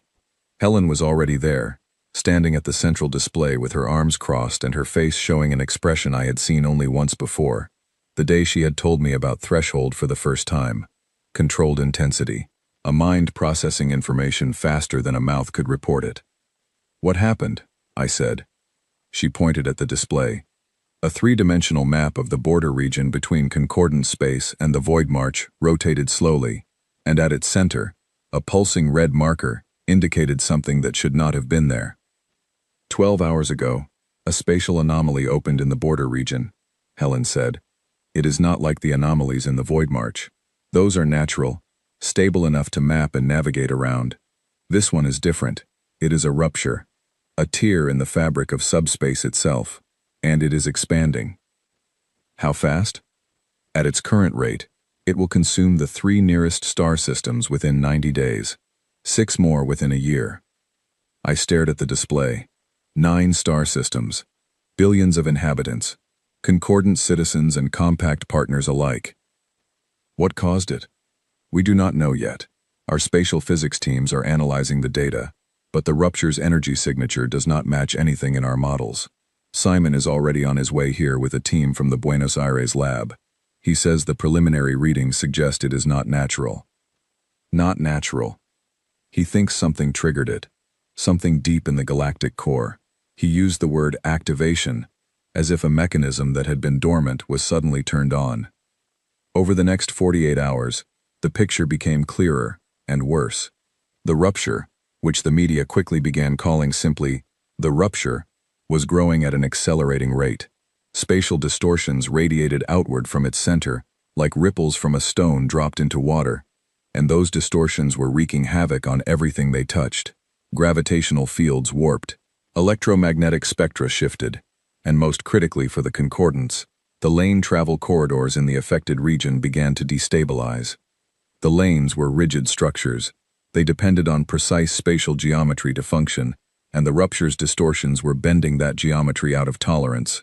One by one, the lane corridors in the border region collapsed. Ships that had been mid-transit were thrown out of hyperspace into normal space at random locations, some damaged, some destroyed. Ships that had not yet entered the lanes found themselves unable to do so. The Concordance's primary means of transportation had simply stopped working in an expanding zone around the rupture. For the Concordance, this was catastrophic. Their entire civilization was built on the assumption that the lane network would always function. Their economies depended on it. Their military deployments required it. Their evacuation protocols assumed lane travel as the baseline for moving populations out of danger zones. Without the lanes, the Concordance's fleets were reduced to sublight travel, which was far too slow to evacuate the billions of people in the rupture's path. The Grand Conclave convened an emergency session. I was not present, but the Keth Ari provided us with a real-time account of the proceedings through their diplomatic channels. The session was, by all accounts, one of the most chaotic in Concordance history. Delegations demanded action, but no one could agree on what action to take. The Velthrani proposed deploying their fleet to stabilize the lane corridors by force, a plan that their own engineers admitted had a low probability of success. The Rushan Collective proposed a controlled collapse of the border lanes to prevent the distortion from spreading to the wider network, a plan that would save the network but abandon the populations in the affected systems. The Dravine proposed nothing at all and sat in their massive platforms in granite silence. Nobody proposed asking us for help, not at first. The silence on that particular option was telling. I learned later from the Cathari intelligence reports that at least 40 delegations had privately considered suggesting it, but none of them wanted to be the first to say the words aloud. To ask humanity for help was to acknowledge that the species the Concordance had rejected possessed capabilities the Concordance did not.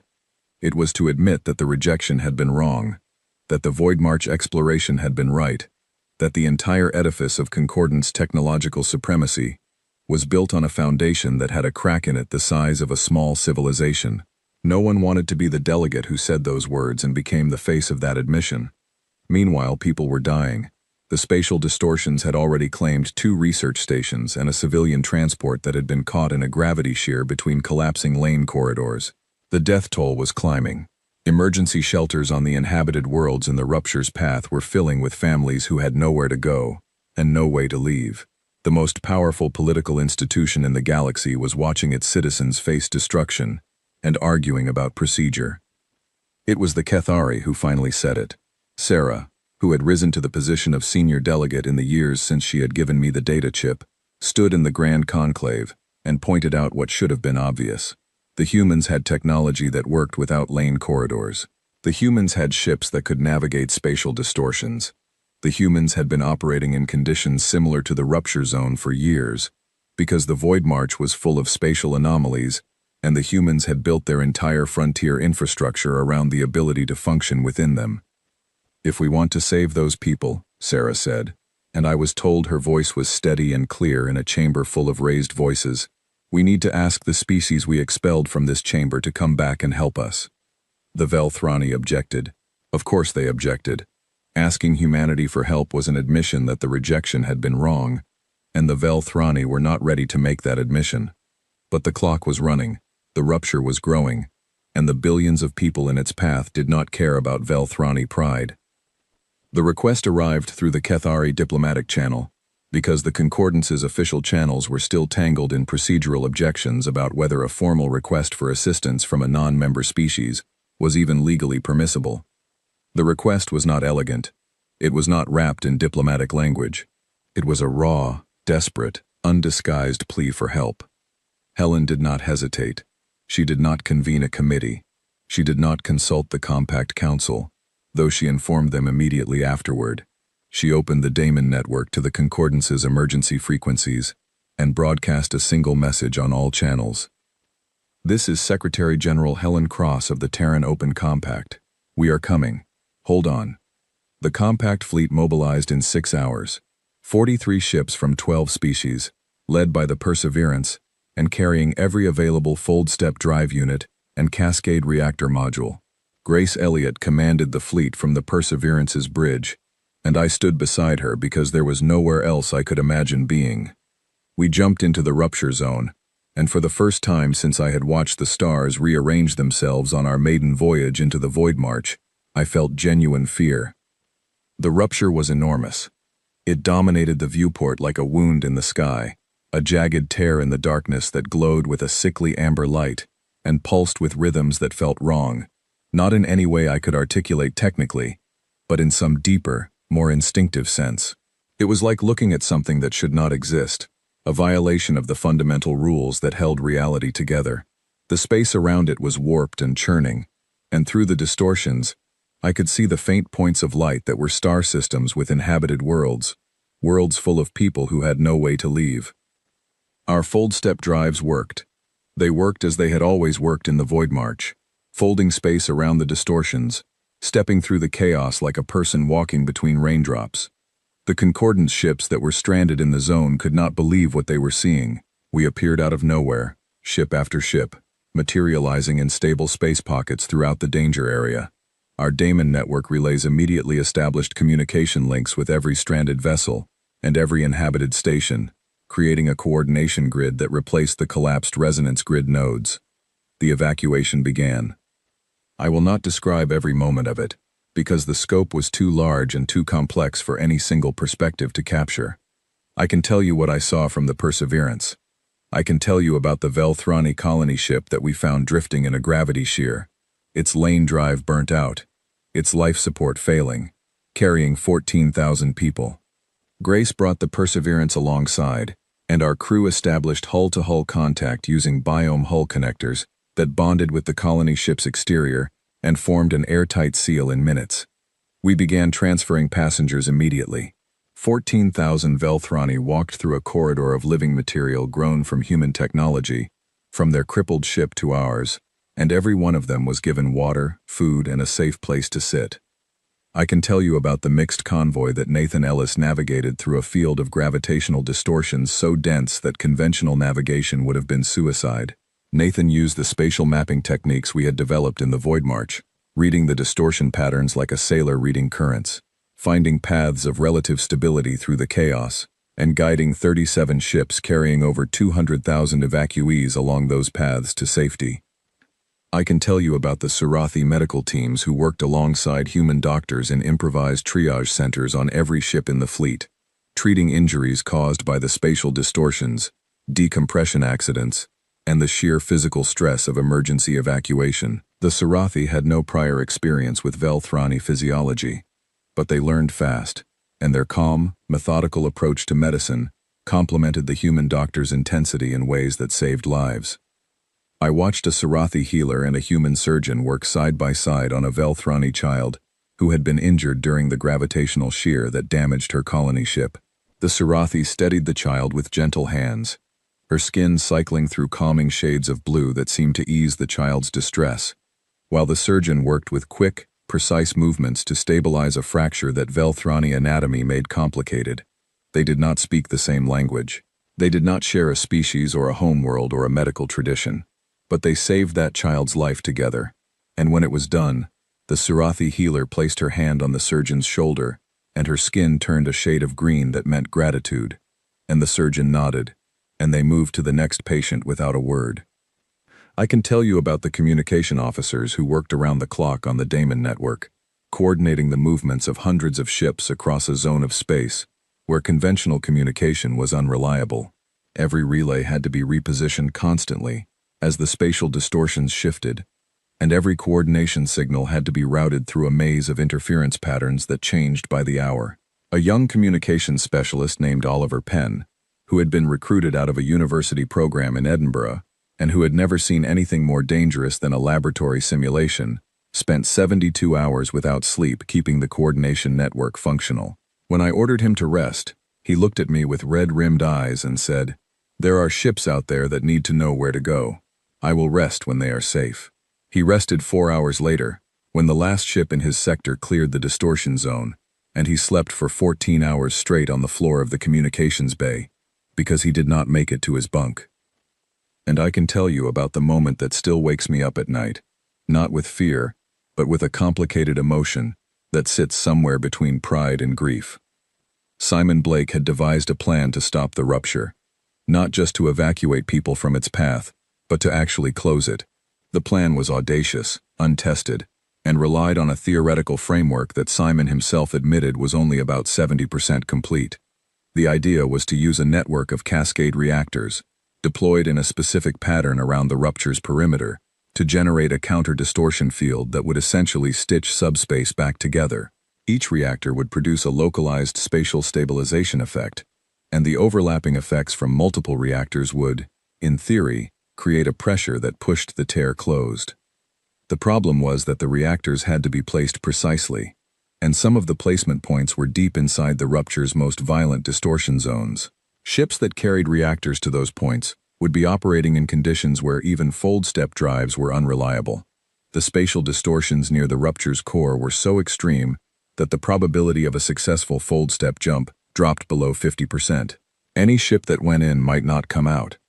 Simon presented the plan on the Perseverance's bridge, surrounded by the senior officers of the fleet and the holographic projections of Compact and Concordance commanders, who were monitoring from safer positions. He did not sugarcoat the risks. "The core placements are the critical ones," he said, pointing to 7 positions on the 3-dimensional map of the rupture. "Without those reactors in place, the network will not generate enough counter-distortion to close the tier. The outer placements can be done safely. The core placements cannot." "What is the survival probability for crews at the core positions?" Grace asked. Simon paused. "Variable. Some positions are more hazardous than others. For the 3 deepest placements, the probability of successful deployment and retrieval is between 20 and 35%. The bridge was very quiet. "Volunteers only," Grace said. "This is not an order." Every ship in the fleet volunteered. Every single one. Human crews, Sarathi crews, Toraneth crews, Kethari crews. They all offered to take the core positions. Grace selected the 7 teams based on equipment readiness and drive calibration. And when the selections were announced, the crews that were chosen did not celebrate or make speeches. They checked their equipment, ran their pre-flight calculations, and departed. 3 of the 7 core deployment ships did not return. The reactors they carried were successfully placed before contact was lost. The cascade network activated. The counter-distortion field generated by the combined output of all reactors, core and perimeter, produced a pressure wave that propagated inward from all directions simultaneously. The rupture resisted. It pulsed and surged and seemed to fight against the closure. And for 17 minutes that lasted approximately 7 years in subjective experience, I stood on the bridge of the Perseverance and watched the display and did not breathe. Then the rupture collapsed. Not slowly, not gracefully, but suddenly, like a door slamming shut. The amber light vanished. The spatial distortions smoothed. The gravitational shears flattened. The stars settled back into their proper positions, and the sky looked normal again, and the only evidence that anything had happened was a faint residual shimmer at the point where the tear had been, and the silence on the frequencies where 3 ships had been transmitting moments before. Grace turned to me. There were tears on her face, which was the first time I had ever seen her cry. "Get me the names," she said. "All of them." I read the crew manifests of the 3 lost ships aloud on the bridge of the Perseverance, and my voice broke on the 7th name, and did not fully recover for the rest of the list. There were 41 names in total. Humans and Sarathi and 1 Kethari engineer who had volunteered for a core placement crew because she said she wanted to test her gravitational energy harvesting concept under extreme conditions and might never get another chance. Her name was Kessa, the young Velthrani defector who had joined us because her academy would not let her ask the questions she needed to ask. She had found her answers in a place where the questions were the most dangerous they could possibly be. 41 people. They did not die to prove a point. They did not die to show the concordance that humanity was worthy. They did not die for revenge, or for pride, or for any of the reasons that the old Galaxy's stories said people should die for. They died because people were in danger, and they could help. And when the call went out for volunteers, they raised their hands. That was it. That was the whole reason. And that was humanity, right there, in its simplest and most essential form. Not the species that was too primitive for the concordance. Not the species that was biologically unstable or culturally incoherent. Just the species that showed up when things went wrong and did what needed to be done, and sometimes did not come back. I recorded 41 names, and the galaxy listened, and nobody, not even the Velthrani, had anything to say except thank you. 2 years after the rupture, I received an invitation that I had stopped expecting. The Grand Conclave of the Galactic Concordance requested the presence of a Terran delegation at Ethos Yun for a formal session of address. The invitation was signed by the speaker of the conclave, and for the first time in Concordance history, the speaker was a Kethari. Sarah had been elected to the position 6 months earlier, in a vote that would have been unthinkable a decade ago. The founding species had always held the speakership. The fact that a Kethari now occupied it told me everything I needed to know about how much the Concordance had changed since a tear in the sky had forced it to confront the limits of its own certainty. Helen Cross asked me to lead the delegation. I almost said no. I had spent 14 years building a life in the Void March, and the thought of returning to that chamber, standing at that podium, facing those floating platforms filled with the representatives of species that had once judged humanity unworthy, filled me with a weariness that went deeper than fatigue. It was not anger. I had stopped being angry a long time ago. It was something closer to the feeling you get when someone who hurt you years ago wants to have a conversation about it, and you have already processed it and moved on and built a good life, and the conversation feels less like resolution and more like being asked to revisit a room you have already left. Helen understood. She did not push, but she said something that changed my mind. "You do not owe them anything," she said, "but the young man who stood at that podium 14 years ago deserves to see how the story ends." I thought about that young man. I thought about his rehearsed speech and his numb hands, and the way he walked out of the chamber without thanking anyone. I thought about how much he had changed, and how much he had not, and I agreed to go. The delegation was small by design. Myself, Lucy Grant, Simon Blake, and 3 Compact Council representatives, a Sarathi philosopher named Thoasine, the Keth-Ari diplomat who had brokered the friendship treaty, and a Toraneth scholar, whose songs contained more diplomatic nuance than any speech I could write. We traveled to Athos Yun aboard a compact diplomatic vessel, a biome hull ship that was sleeker and more advanced than anything the station's docking systems had been designed to accommodate. The dock operators had to improvise, which struck me as an appropriate metaphor for everything that had happened between us and the Concordance. Athos Yun looked the same. That surprised me, though it should not have. The station was ancient, and ancient things do not change on human timescales. The corridors still hummed. The twin-colored light still shifted across the walls. The floating platforms still rose in tiers toward a ceiling that vanished into blue. But the atmosphere was different. The last time I had walked these corridors, the diplomats in them had been watching us with the casual interest of spectators, observing a species that did not matter. Now they watched us with something else. I recognized it because I had seen it before, on the faces of the Sarathi elders the first time a human ship descended through their atmosphere. It was not fear. It was not hostility.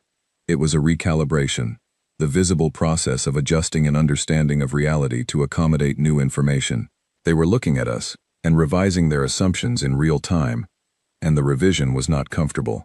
The chamber was full, not just full in the way it had been during the rejection vote, when the seats were occupied by delegates performing a routine function. Full in the way that a room is full when something historic is about to happen and everyone knows it, and no one wants to miss it. The upper tiers were packed with observers and media representatives from species I had never seen before. The atmospheric bubbles were fully activated, accommodating delegates from environments as different as vacuum and high-pressure methane. Sarah stood at the speaker's position, and seeing her there, in the place that had always been occupied by a founding species drone or elder, made something in my chest tighten. She had risked everything by giving me that data chip. She had believed in humanity when believing in humanity was a political liability. And now she stood at the highest position in the galaxy's oldest parliament, and she was about to preside over something the Concordance had never done before. The formal apology lasted 27 minutes. It was delivered by a panel of senior delegates representing the Concordance's governing council, and it was the most thorough, specific, and unflinching act of institutional self-examination I had ever witnessed. They named the rejection vote. They called it a mistake.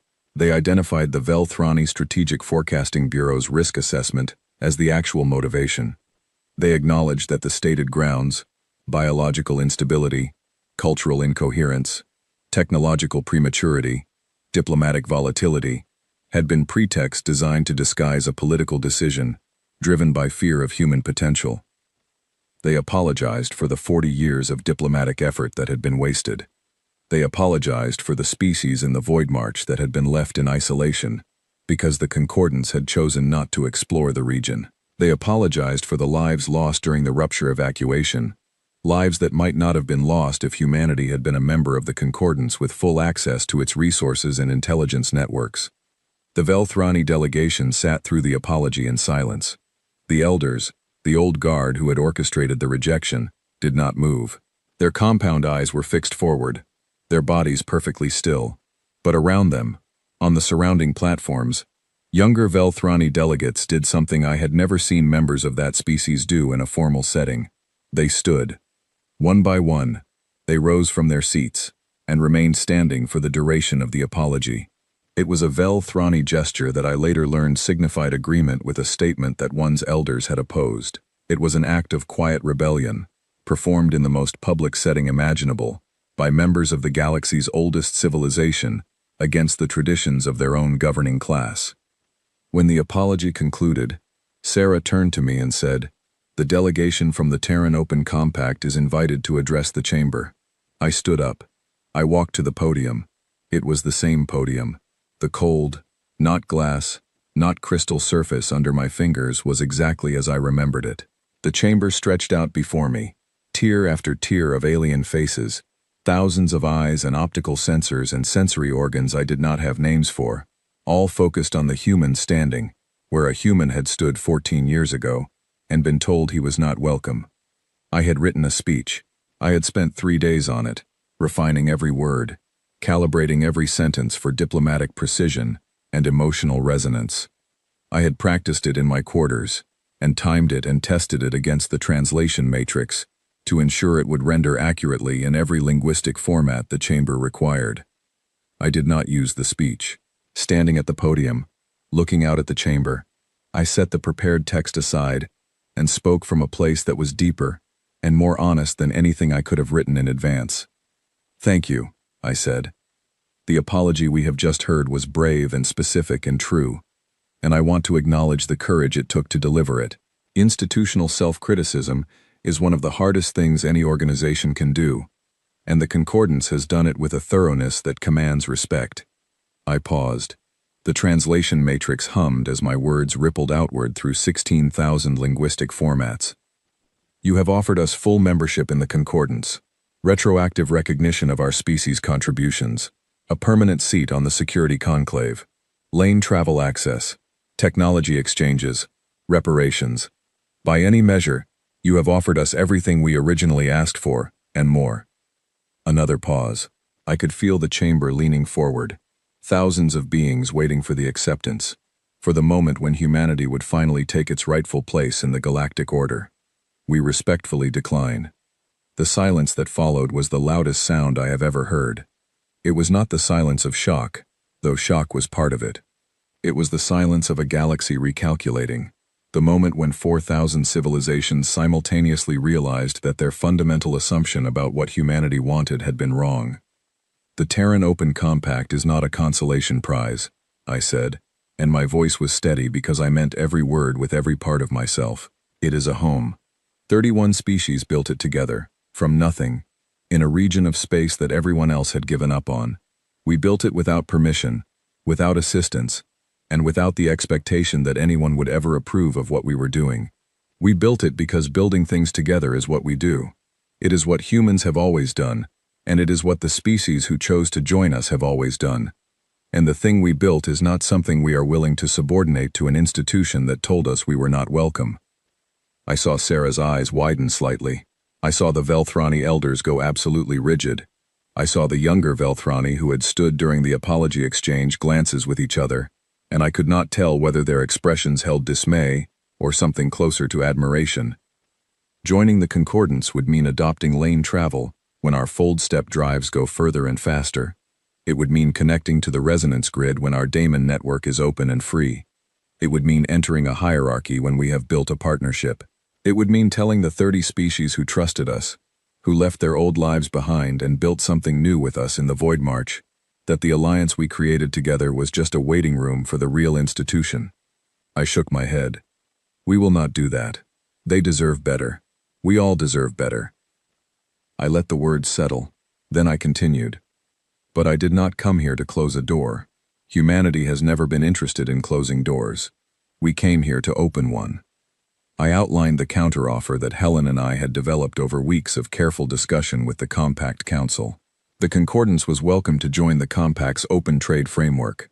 Any concordant species could establish direct diplomatic and commercial relations with the Compact without preconditions.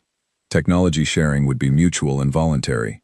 Fold-step drive specifications, daemon network relay designs, cascade reactor blueprints, all of it would be available to any species that wanted it, without licensing fees, without access restrictions, without the bureaucratic gatekeeping that had defined the Concordance's approach to knowledge for 10,000 years. "You offered us a seat at your table," I said. "We have built our own table, and there is room at ours for anyone who wants to sit down. We are not shunning you.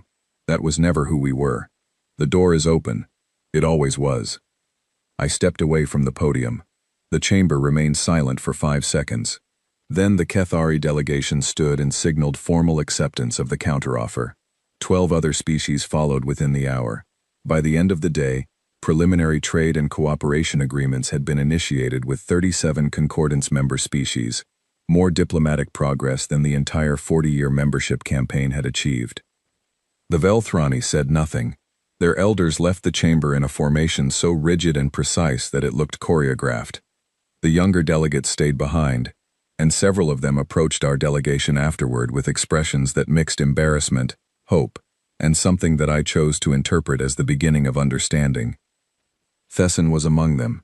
The young Velthrani who had told me the truth about the rejection vote stood at the edge of our group, her compound eyes shifting through patterns I had learned to read over our months of secret communication. She did not speak to me directly. She did not need to. She simply stood where I could see her, and let her presence say what words could not. She had risked her career, her standing within her clan, and her safety by communicating with me. She had done it because she believed the truth was more important than tradition. And now she was standing in a room where the truth had been spoken aloud, in front of the entire galaxy, and the sky had not fallen. I made a point of walking over to her before we left. "Thank you," I said, "for telling me about the Forecasting Bureau. It mattered." Her eyes shifted to a pattern I had not seen before. "I expected you to use the information as a weapon," she said, "to embarrass the elders publicly. That was never the plan. I know that now. Your species does not weaponize truth. You just share it and let people decide what to do with it." "Most of the time," I said, because honesty seemed appropriate. She made a sound that the translation matrix rendered as a laugh, though I suspect the original was more complex. "Most of the time is enough," she said. Lucy walked beside me as we left the chamber for the second time. "That was not what they expected," she said. "No," I agreed. "They expected us to take the win." "Was it not a win?" I thought about it. It was something better than a win. A win means someone else loses. What we offered was an invitation. Nobody has to lose anything. "Do you think they will accept?" "Some of them already have. The rest will take longer. But the door is open, and doors that are open tend to get walked through eventually. That is just how doors work." 20 years. That is how long it took for the galaxy to become something new. I am sitting in a cafe on Aethys Yun as I write this. It is not a cafe that existed the last time I was here. It was built 3 years ago by a Surathi human cooperative that wanted to create a space where species from different atmospheric requirements could share a meal in visual proximity. The cafe is divided into transparent sections, each with its own atmosphere, temperature, and gravity, and the sections are arranged in a circle around a central garden that grows plants from 40 different worlds under a lighting system that cycles through the spectral preferences of every species that might walk through the door. The menu offers dishes from 217 culinary traditions, including 14 that did not exist before the compact, brought together species whose cooking philosophies turned out to be complementary in ways nobody had predicted. I come here most mornings when I am on the station. I order coffee, which is one of Earth's most successful cultural exports, and is now consumed by at least 30 alien species that have no biological need for caffeine, but have developed a deep appreciation for the ritual of sitting quietly, with a warm cup, and watching the universe go by. The Toraneth sing while they drink their coffee. The Surathi change color. The Kethari hold their cups with both hands and close their silver eyes. It is a small thing, coffee, but small things are how civilizations get to know each other. I am 61 years old. My hair is more gray than brown. My knees protest when I stand too quickly. I retired from the Compact's diplomatic service 4 years ago, and I have spent the time since then writing a memoir that keeps getting longer because history keeps happening, and I keep being asked to comment on it. People call me an ambassador, which is technically incorrect since I no longer hold any official position. People call me a hero, which makes me uncomfortable, because the actual heroes are the ones whose names I read on the bridge of the Perseverance, and whose voices I will never hear again. People call me the man who turned down the galaxy, which is the most inaccurate description of all, because I did not turn down anything. I just offered something better. I tried to explain this to a journalist last month, a young woman from a news service that broadcasts to over 100 worlds. She had asked me the question that every journalist asks, which is whether I regret the rejection vote. I told her what I tell everyone. The rejection was not a wound. It was a door closing, and when a door closes, you have two choices. You can stand in front of it and cry, or you can turn around and see what else is in the room. We turned around, and we found that the room was a lot bigger than we thought, and it was full of interesting people who were happy to see us. She asked whether humanity had forgiven the concordance. I thought about it for a long time before answering. Forgiveness implies that a wrong was done and that the injured party has chosen to let go of the injury. But I am not sure the concordance wronged us in the way that the word implies. They made a decision based on fear, and fear is not a moral failing. It is a survival response. Every species feels it. Every species has made decisions based on it. The concordance looked at humanity and saw something they could not predict or control, and they responded by shutting the door. It was not brave, it was not wise, but it was understandable, and understanding is the foundation that forgiveness is built on. The galaxy has changed, not in the dramatic, overnight way that stories usually describe, but in the slow, deep, irreversible way that actual change happens. The concordance still exists. The Grand Conclave still meets in its tiered chamber, with its floating platforms and its atmospheric bubbles. The Velthrani are still the oldest species in known space, and their elders still carry themselves with the rigid dignity of beings who remember when the galaxy was young. But the concordance is not what it was. Its membership has stabilized at around 3,000 species, down from the 4,400 who were present the day of the rejection vote. The species that left did not disappear. They joined the compact, or established independent relationships with both organizations, or formed smaller alliances of their own. The galaxy is no longer a single political entity with a single hierarchy. It is a network of networks, a web of relationships that is more complex, more dynamic, and more resilient than anything the founding species designed. Lane travel and fold-step drives coexist. Some species prefer the lanes for their reliability and predictability. Others prefer fold-step for its range and flexibility. Many ships carry both systems and switch between them depending on the journey. The lane network is still maintained by the Velthrani, but the access fees have been reduced to a fraction of their former level, because the existence of a free alternative makes monopoly pricing unsustainable. The fold-step drive specifications were published openly by the Compact, available to any species that wanted them, and the resulting proliferation of independent space travel has transformed the galaxy's economic geography. Systems that were once isolated by their distance from the nearest lane corridor are now accessible by fold-step, and the new trade routes that have opened up as a result have created prosperity in regions that the Concordance's infrastructure had bypassed for millennia. The resonance grid and the Daemon network are interlinked. A protocol developed by a joint team of Rushan mathematicians and human programmers allows seamless communication between the two systems, and the combined network covers more of the galaxy than either one did alone. The Rushan, who spent centuries as the Concordance's most methodical and data-driven members, have become enthusiastic participants in the Compact's open research initiatives. Their probability models, once confounded by human unpredictability, have been recalibrated to account for what the Rushan now call creative variance, a factor that makes predictions less precise but more interesting. I had dinner with a Rushan delegation last month, which is an unusual experience because the Rushan do not eat in the biological sense, but they have developed a social ritual around observing other species eat that they find deeply informative. The lead Rushan researcher told me, through the translation matrix's careful rendering of mathematical harmonics into human language, that studying human behavior had fundamentally changed the Rushan understanding of probability. Before us, they had assumed that all intelligent behavior converged toward optimal solutions given sufficient time. Humanity had demonstrated that intelligence could deliberately choose suboptimal paths for reasons that were not captured by efficiency models. Reasons like beauty, loyalty, stubbornness, love, and the sheer pleasure of doing something that nobody expected. The Rushan found this baffling and wonderful in equal measure.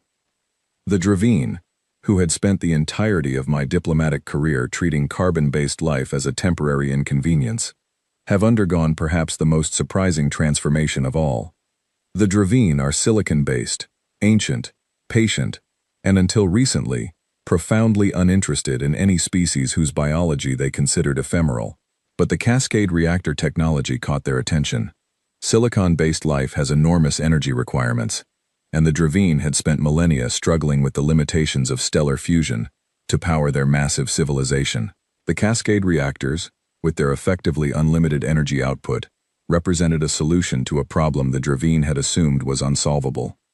A Dravine delegation visited Threshold 1 last year and spent 3 weeks studying the reactor specifications with an intensity that bordered on reverence. When they departed, the senior Dravine delegate, a being so old that its crystalline structure had begun to develop internal light patterns from centuries of accumulated electromagnetic charge, made a statement that has since become one of the most quoted passages in galactic diplomatic history. It said, "We spent 10,000 years believing that temporary things could not produce permanent value. The carbon beings have shown us that impermanence is not a limitation. It is fuel. The Void March is no longer a frontier. It is a region, the same as any other, populated by species that are known and mapped and connected to the rest of galactic civilization. The Surathi have become renowned across the galaxy for their philosophy and their poetry. Their works, translated into thousands of languages, are studied in universities, on worlds that had never heard of them 20 years ago. The Surathi elder who reached out her hand to me in a clearing on her homeworld has become one of the most quoted thinkers in galactic intellectual history. She once told me that the most important moment in her species' existence was not when we arrived, but when her people realized that arrival did not mean conquest, that the strangers from the lights had come not to take, but to share. The Taurineth, the avian species whose songs carried mathematical information, have revolutionized data transmission across the galaxy. Their harmonic encoding techniques, adapted for electronic communication, allow the transmission of complex information at densities that neither the resonance grid nor the Damon network could achieve alone. A Taurineth communications engineer won the first ever Joint Concordance Compact Science Prize last year, and her acceptance speech, delivered in song, lasted 40 minutes and contained a complete mathematical proof embedded in its melodic structure. The Paloon, the subterranean sonar navigators, have become the galaxy's foremost architects. Their understanding of acoustic space, combined with human computational design tools and Kethari material science, has produced buildings on 100 worlds that are not just structures but experiences, spaces that shape sound and light and movement in ways that make the people inside them feel things they did not know they could feel. I visited a Paloon-designed concert hall on a station in the Outer Compact last year, and I sat in a seat that had been shaped to the precise acoustic profile of a human ear, and the music that filled the space was so perfectly rendered that I wept without knowing why. Humanity is everywhere, not in the way that empires spread, with flags and borders and the implicit threat of force, in the way that ideas spread, by being useful, by being interesting, by being the kind of thing that makes people say, "I had not thought of that," and then spend the rest of the day thinking about it. Human music plays in cantinas and concert halls across the galaxy. Human cuisine has been adapted, modified, and remixed by species with sensory palates that range from the olfactory to the electromagnetic. Human literature has been translated into languages that do not have words for some of the emotions our stories describe, and the translators have invented new words for those emotions, and those new words have entered the vocabularies of species that did not know they needed them until they read a human story and felt something they could not name. I walked the corridors of Aethys Yun yesterday, the same corridors I walked 20 years ago on the night of the rejection vote. The walls still hummed. The twin-colored light still shifted across the floor. But the corridors were different, because the people in them were different. A Surathi diplomat walked beside a Velthrani engineer, their conversation animated and clearly technical, their body language suggesting the comfortable familiarity of colleagues who had worked together long enough to develop shared shorthand. A group of Taurineth students perched on a railing, singing softly, their songs attracting a small audience of species from half a dozen worlds. A human child, maybe 7 years old, ran past me chasing a small floating drone that was clearly a toy, and she nearly collided with a Dravine official who was approximately 15 times her size, and the Dravine stopped, and the child looked up with an expression of pure delight at the enormous silicon being towering over her, and the Dravine made a sound that the translation matrix rendered as, "Careful, little carbon." There is a mural on the main concourse of Shun. It was painted 2 years ago by a collective of artists from 9 species, and it depicts the rupture evacuation. The mural stretches for 100 meters along the concourse wall, and it shows ships from every species that participated in the rescue, rendered in styles that blend the artistic traditions of a dozen different cultures. At the center of the mural, surrounded by the chaos of the rupture and the orderly lines of evacuating vessels, there is a simple image of 2 hands clasping. One hand has 5 fingers and is clearly human. The other has 6 fingers and is clearly Surathi. Below the clasped hands, in script that the translation matrix renders into every language simultaneously, are 3 words. We came. A young Velthrani student recognized me near the mural yesterday. She was carrying a tablet and a bag of books, and she looked at me with the wide compound eyes of someone who had grown up hearing about the rejection vote the way I had grown up hearing about historical events that happened before I was born, as stories that shaped the world but that belonged to a time she could not quite imagine. "You are Daniel Ward," she said. "I am. Would you sign my copy of your book?" I signed it. I am not good at signing books. My handwriting is poor, and I never know what to write besides my name. I wrote, "The door is always open." She read it, and her eyes shifted pattern in a way that I think meant she was pleased. I walked on, past the mural, past the cafe, past the council chambers and the diplomatic suites and the observation decks, until I reached a small room near the docking port on the station's outer ring. The room was a museum now, a tiny museum, barely large enough for 20 visitors, dedicated to the Terran diplomatic mission that had occupied these quarters 20 years ago. The displays were modest: a photograph of the original delegation, a copy of the formal rejection notice, a reproduction of the podium where I had stood, and, mounted in a small case near the entrance, an actual artifact, the data chip that Sarah had pressed into my hand on the day we left. I stood in front of the data chip for a long time. I thought about Sarah handing it to me in the corridor, her silver eyes full of a faith I had not yet earned. I thought about Catherine Moore's 5-word message. I thought about Helen Cross pacing in her office in Geneva, explaining threshold with the contained excitement of a woman who could see the future and was impatient for the present to catch up. I thought about Simon Blake and his napkin and his origami and his cascade reactors. I thought about Grace Elliott's tears on the bridge. I thought about Kessa, who left her homeworld to ask the questions her academy would not allow, and who found her answers in the heart of a wound in the sky. I thought about Lucy Grant offering tea to a surveillance drone. I thought about the Surathi elder's hand on mine, cool and smooth, the first handshake between 2 species that chose each other. I thought about what humanity did with a closed door. We opened a window.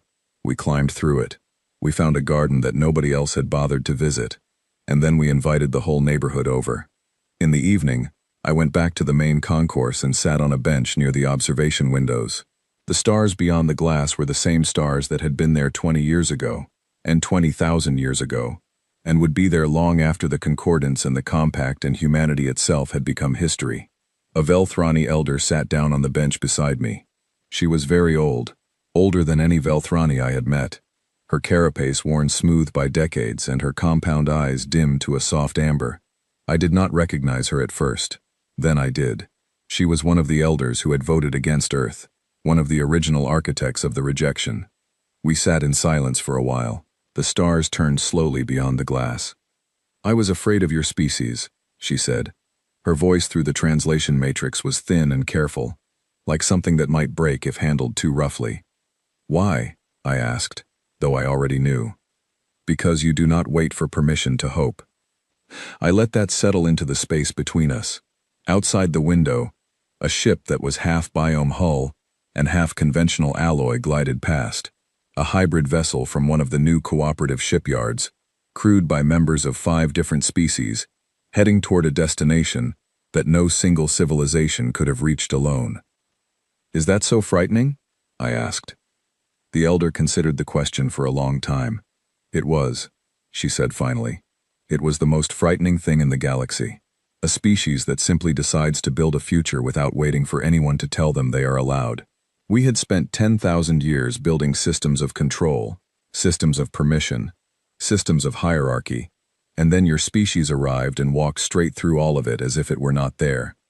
Not because you were stronger, not because you were more advanced, because it did not occur to you that the systems applied to you. They did not, I said. We applied to your system once, and it said no, so we built our own. Yes, and your system had no gates. No, no barriers.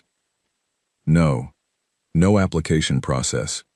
Just an open door. She made a sound that the translation matrix did not render, something between a sigh and a harmonic that resonated in frequencies below human hearing. I spent my career maintaining gates, she said. I believed the gates were necessary. I believed that without them, the galaxy would descend into chaos, that uncontrolled contact between species would produce conflict, exploitation, collapse. And instead, she gestured toward the window, toward the hybrid ship now disappearing into the starfield. And instead, you produced a galaxy that is more creative, more connected, and more alive than anything my generation imagined possible. And you did it by refusing to be afraid. We sat together until the station's light cycle shifted toward evening, and the twin-colored light faded to a soft purple, and the stars outside the window seemed to brighten as the interior lights dimmed. It was the most honest conversation I had ever had with a being from another species, and it happened on a bench, without ceremony, without an audience, between two old people who had been on opposite sides of a decision that had shaped the galaxy, and who had both lived long enough to see where that decision led. People ask me if I am bitter about the vote. I tell them the truth. It was the best thing that ever happened to us, not because the rejection made us stronger. We were always strong. But because it made us stop looking for someone else's approval and start building something worthy of our own. The galaxy chose to shun Earth. And we walked away smiling. Not because we did not care. We cared deeply. We cared about the species in the Void March, who had never been visited. We cared about the resources that had never been found. We cared about the futures that had never been imagined, because the old galaxy was too comfortable to imagine them. We cared so much that we built a new path to all of it, without permission, without resentment, without looking back. The future is not something you are given permission to enter. You build it, you share it, you leave the door open behind you. And eventually, everyone walks through.